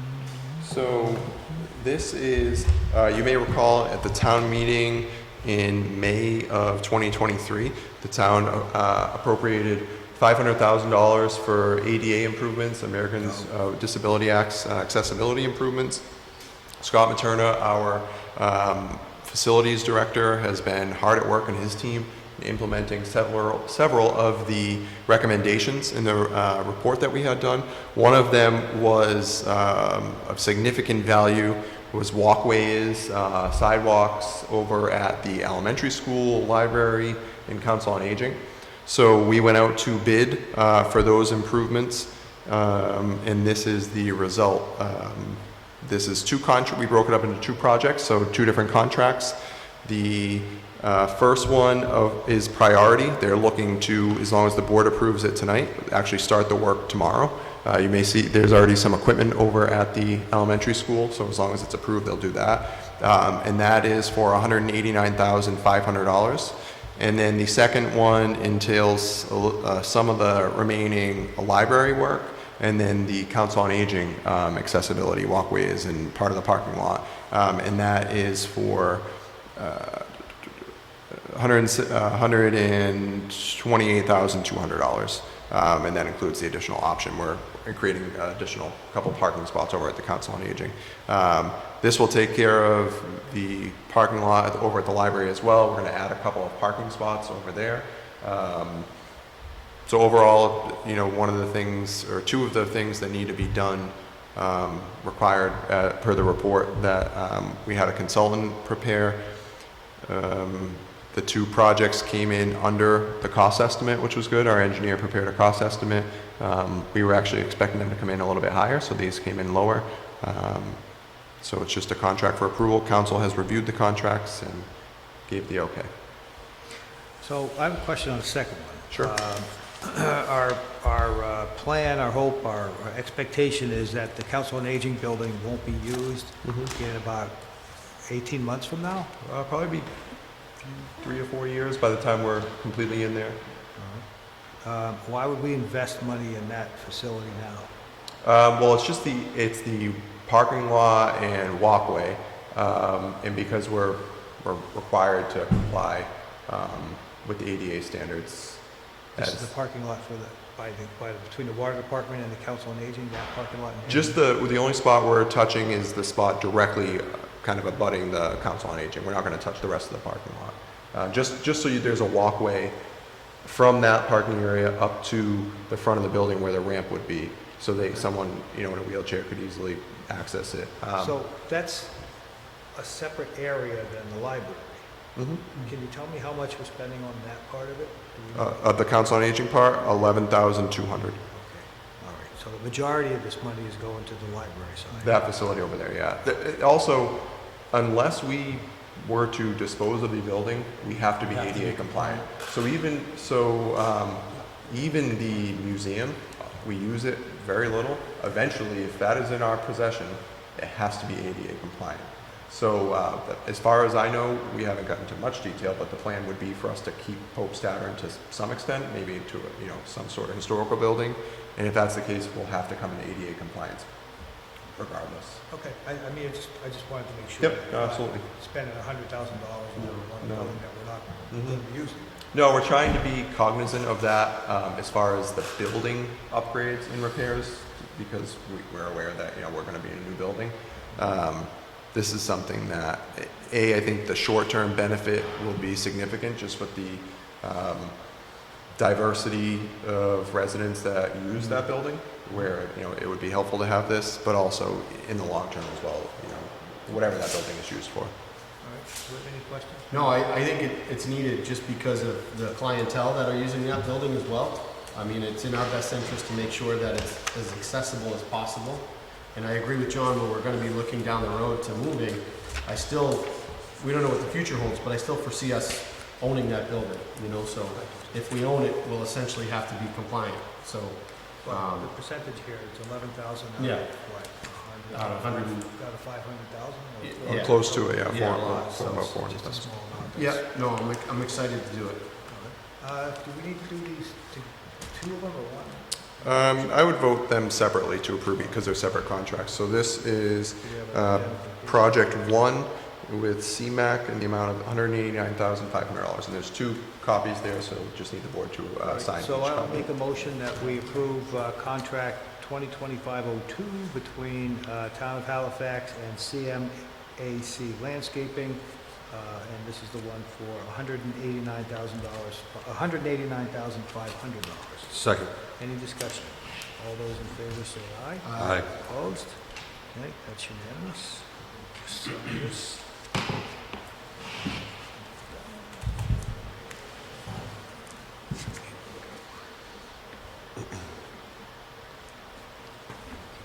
And then the second contract. This is in the amount of $128,200. All right, and this is the second contract, has $128,200. Do we have a second? Second. Any Second. discussion? All those in favor say aye. Aye. Opposed? That's unanimous. This only has one. No, that's the second, yep. Two spots. All right, thank you, sir. Okay. Signature authority forms? Yes, so the past few meetings, we've had these. This is for Municipal School Building Committee and Recycling and Solid Waste. It looks like this first one is incomplete. So it's just going to be for recycling and solid waste. All right, so They'll need to complete we the are approving signature authority for Sue recycling. Johnson in Steve Hayward's absence. Okay. So I move that we make that approval. Do we have a second? I'll second that. Any discussion? All those in favor say aye. Aye. Opposed? That's unanimous. All right. Zoning Board of Appeals. Yeah, so I just wanted to give the board an update on this. I heard concerns from multiple residents, members of the board, and also our building commissioner. The Zoning Board of Appeals typically meets on the second Monday of the month. That has been history in town for years. In the last few months, the board has had a really hard time of getting quorum, members just not showing up, not notifying the staff that they're not going to be there. So we've actually had a few meetings where the building commissioner, the administrative assistant, and applicants have actually showed up to meetings, and they can't even have the meetings because the members aren't showing up. So in conjunction with Ed Bailey, our building commissioner, I included in the packet a letter that we sent out to every member of the ZBA. We mailed it and emailed it, basically explaining the situation, the concern, and also notifying them that they needed to confirm that they were still interested in being on the Zoning Board of Appeals. And if they did not, that we would be bringing it before the selectmen for potential removal of their appointment. The positive is every member, including the alternate that we have, responded, expressing their interest in remaining on the ZBA. And the great news is they met last night and had full membership. So every member was there. And Mr. Bailey did have a conversation with them on scheduling to determine, if there was a better night for them. So I think going forward, this should not be an issue, but because it was an issue, a concern, I wanted to make residents aware that we're aware, we are handling it, we feel it's been handled, and I also wanted to make you all aware because you are the appointing authority. Do we have, how many appointments coming up in next year? I don't have that information off the top of my head. I think this ought to be a topic, I think frequently, I don't think Tom could you were at the reappointment last time. So a lot of times we do is do a whole big list of reappointments, right? But the zoning board's one that's kind of been a bugaboo lately, at least for this issue. So I think maybe next year, assuming I'm on the board actually, it goes past my term, so I don't know. I'll make a recommendation to you two guys anyway, that maybe we have the applicants, assuming they want to get reappointed, actually come in and talk to them directly about, look at, this is, the zoning board of appeals is important for this. Super important. Conservation, zoning board of appeals, that's a big deal. And we can't be, the town shouldn't be, I should say, overlooking that and saying, it's just a bunch of volunteers, they don't get together when they're supposed to. That's really not a good thing, so. And John, I think that goes hand in hand where we're looking to get these folks trained, right? So we're investing in these people to give them the tools to do very well with their job. And we want to thank them for helping us out, but we just, it really only functions when we have an engaged, ZBA. So, absolutely. While we thank them for their service, we just want to make sure we can keep things rolling. And I will note, one of the conditions of hiring a new building commissioner that was imperative to me was they attend every ZBA meeting. So Ed, since he's been here, there hasn't been a ton of meetings, but he's attended every meeting, and I think it makes the world of difference because ZBA and Chapter 40A can be challenging to someone who is in it every day, never mind, a volunteer board member. So having Ed to rely on has made it a world of difference. So I think that's helped significantly, and that'll only improve that. I think it's great. Good. Old business, MBTA action plan? Yes, so I've updated you previously that the action plan had been submitted. The state gave us some feedback. Currently, Attorney Huxham is working on some revisions that would help us to be in compliance. The goal is that we should have those back this week. There was a little bit of delay, but the zoning bylaw review committee is meeting a week from today to review those and hopefully make a final recommendation. Mr. Bruno and I have also been having weekly meetings, you may recall, with the Old Colony Planning Council, with Representative Lenatra and representatives from her office. Also Senator Brady and representatives from his office have joined in. So it's really a good, I think, team approach that we're coming here. We did apply for a grant under the local assistance, technical assistance program through Mass Housing Partnership. The idea is with that is to have Old Colony Planning Council provide us some technical assistance at a little bit of a higher level and really assist us through the public awareness process. So it's great we've been able to develop this bylaw, but we want to make sure that residents understand it, understand implications of it. So when we get to town meeting, people are educated and understand whatever decision they make, that's fine, but we just want to make sure we're educating everyone. So Old Colony Planning Council is going to help with that. It looks like we will be awarded that grant, which is great news. And with that, you know, I think this is on the topic. We do need to start talking about a special town meeting date. So we don't need to make any decisions tonight, but in speaking with Mr. Bruno, we wanted to get it out there. We're looking at likely the second week of December at this point. We were hoping to be a little bit sooner, but you know, this is a long process, and I don't see any way we can get this any sooner. Is the moderator going to be around? I have yet to talk to the moderator, but I think if we can nail down a week, and then I can nail down the exact day with the moderator, and then maybe next meeting. I frankly think that's our only option. I mean, if we try to do it between now and Thanksgiving, planning board's not going to have enough time to review, hold their public hearing, and whatever comments, and I'm expecting them, they'll probably have some comments, I would just expect that. And I would like us to have the opportunity to address them if, you know, we can tell them we don't agree, but we also can see if there's a compromise or whatever. So we need to do that. We also need to do a lot of, our subcommittee does, a lot of public education, as Cody said. There's a lot of misconceptions about what this zone, especially the MBTA part of it, you know, about what it requires, what it doesn't require, what we can do, what we can't do, and what our proposal is. So there's a lot that has to be done in that period of time. Thanksgiving is late, as we talked about. I don't see us being able to pull this off in November at all, or certainly not October or September. And we have to get the MBTA at least on an agenda by the end of the year and voted on. So it seems to me that that's really the best date, is that something we can December. So once the bylaw review committee meets next week and you guys do your final vote, do you envision those folks coming before us? Yes. Maybe in our August meeting, or where do you see the timeline on that? We can try. I would envision we're going to have them and Old Colony Planning Council in, and that's when we're really going to start that process. Okay.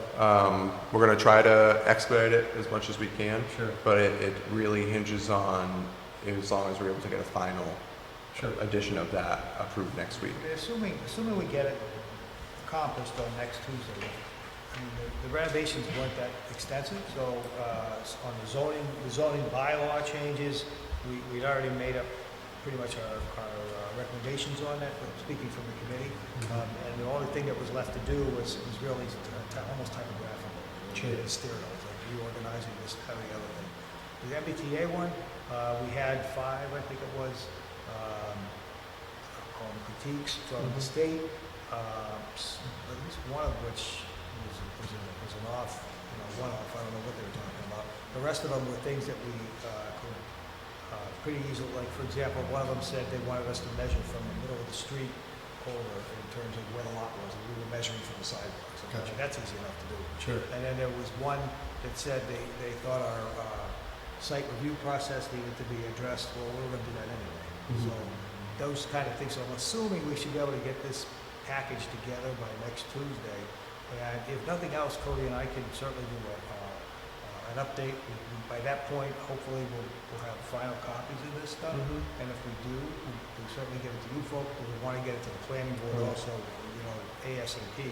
So, because there are time limitations on that also. Yeah, and I know folks are chomping at the bit to see it. I know the community is anxious to see what you folks have been working on, so I just want to make sure that we don't have folks feeling like they're being rushed through the process, you know, so I feel like I don't want to rush our process either, but the quicker we can turn it around and No, and you get know, it to the- all of our meetings, minutes are posted now online too from that group. They've all been public. Yeah. There haven't been a lot of people there, but Oh, yeah. so there have been some people there. And again, I'm not a planner. We don't have a professional planner on staff, and we're not in that alone. There are a lot of towns like that, but it makes it exceptionally challenging to do these things. So hopefully, Old Colony will be able to help us. Finish this out. And I don't say it accusationally. No, I absolutely. don't say we're dropping the ball here. I'm just trying to work on public perception that, we're doing. Yeah, and that's why we're bringing in Old Colony, because we want to try to provide as many public workshops and meetings and information as we can. So, get it out. one of the things that the board could consider is doing that review as a separate meeting, and we could literally run through every change by change. You could do it as a regular meeting. It probably would take a while. That's why I recommend maybe a separate meeting. But again, that's up to you. But I think if you want to start that comprehensive review process, we could have Attorney Huxon here and Ed Bailey, who's been instrumental in the process, and run through every change. I think we should. I think I envision that we would be holding a public session like that anyway. And of course, the three of us are there, so it would be a public, be a select meeting.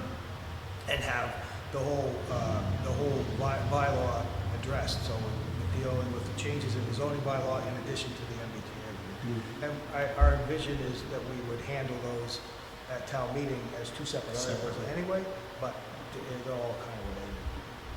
And I do have to say again, so the zoning bylaw review committee first met last August, and so we've had 1 year to do this work, and that group had, I don't think we've ever had a meeting where we didn't have full attendance. Everybody is on board, they're all paying attention, they're doing a great job.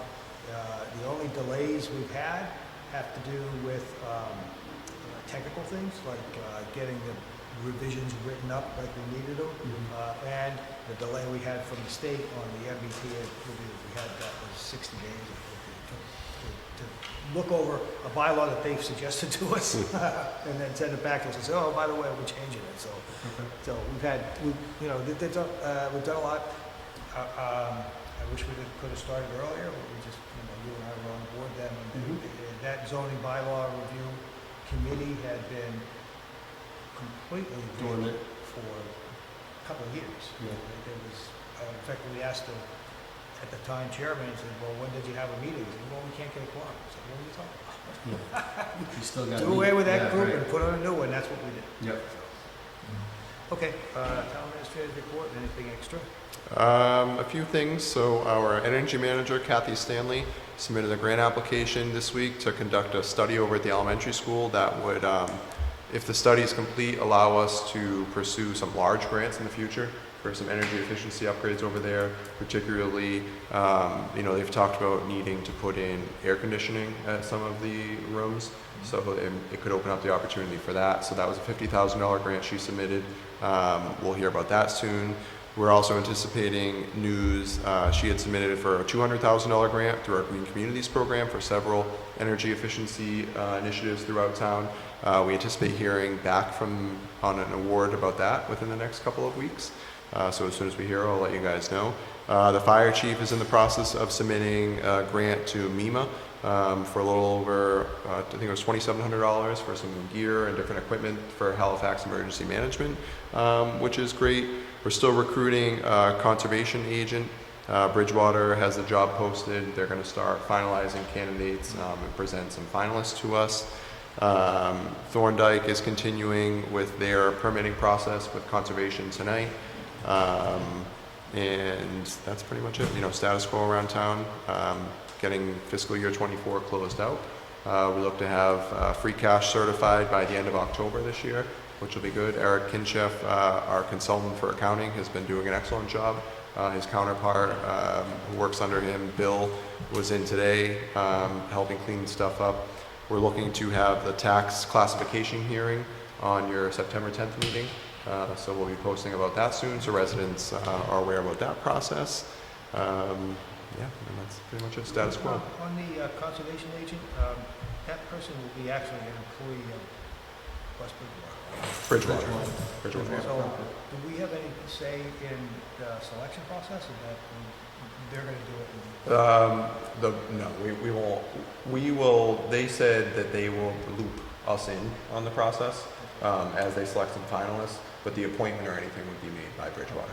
Yeah. They're an employee of Bridgewater, and basically we will be assessed an invoice. I think we agreed on quarterly invoicing for that position. Okay. How about a scope of services for Halifax? The board approved a contract previously with the town of Bridgewater that included that. It basically was a job description. So, and they sent over the job description I reviewed, and they actually took our job description, included some things that were in ours that weren't in theirs, highlighted the need for obviously both towns. So yeah, it's pretty comprehensive. They've done a nice job of making sure that it will meet our needs. And Conservation Commission notice? Yeah, so we wanted to include this new correspondence section on the agendas. So regularly, various boards, committees, projects are coming before the town, and they'll send it to the Selectmen's office for review, just kind of let you know what's going on. So we thought it would be good to put this on the agenda. I included the notification in the packet of the 111 River Street. You don't have to take any action. It's really just to let you know that it's going on. So the project at 111 River Street, this is the old Hanover fireworks property, and they would do testing of munitions there ultimately. They're looking to go through conservation to do some scanning of the property to make sure that there's no old munitions. And that's really it. They're not, and then if there is, they're going to look to do removal. So it really doesn't involve our office at all. But again, just wanted to keep you informed of it. Nothing's been approved, but this is an application submitted. They're working with the police chief, fire chief, and Conservation Commission. They've had some meetings with the State Police Bomb Squad. So, any further information, if there is going to be, controlled detonations or anything, we'll make sure that information gets out to residents, so on and so forth. We're not even close to that at this point, but just wanted to make the board aware of it. Awesome, thank you. Okay, anything else from the board? No. Oh, are you tired now? A little bit. Boy, for all Just set. whatever you do, don't pan out and show all our visitors here. In which case I'll allow you to make the next. Oh, I would make a motion to adjourn, please. I second. Any discussion? All those in favor say aye. Aye. Opposed? It's unanimous. Thank you all. Thank you. Wonderful night's work. Thank you. You earned your $50. No.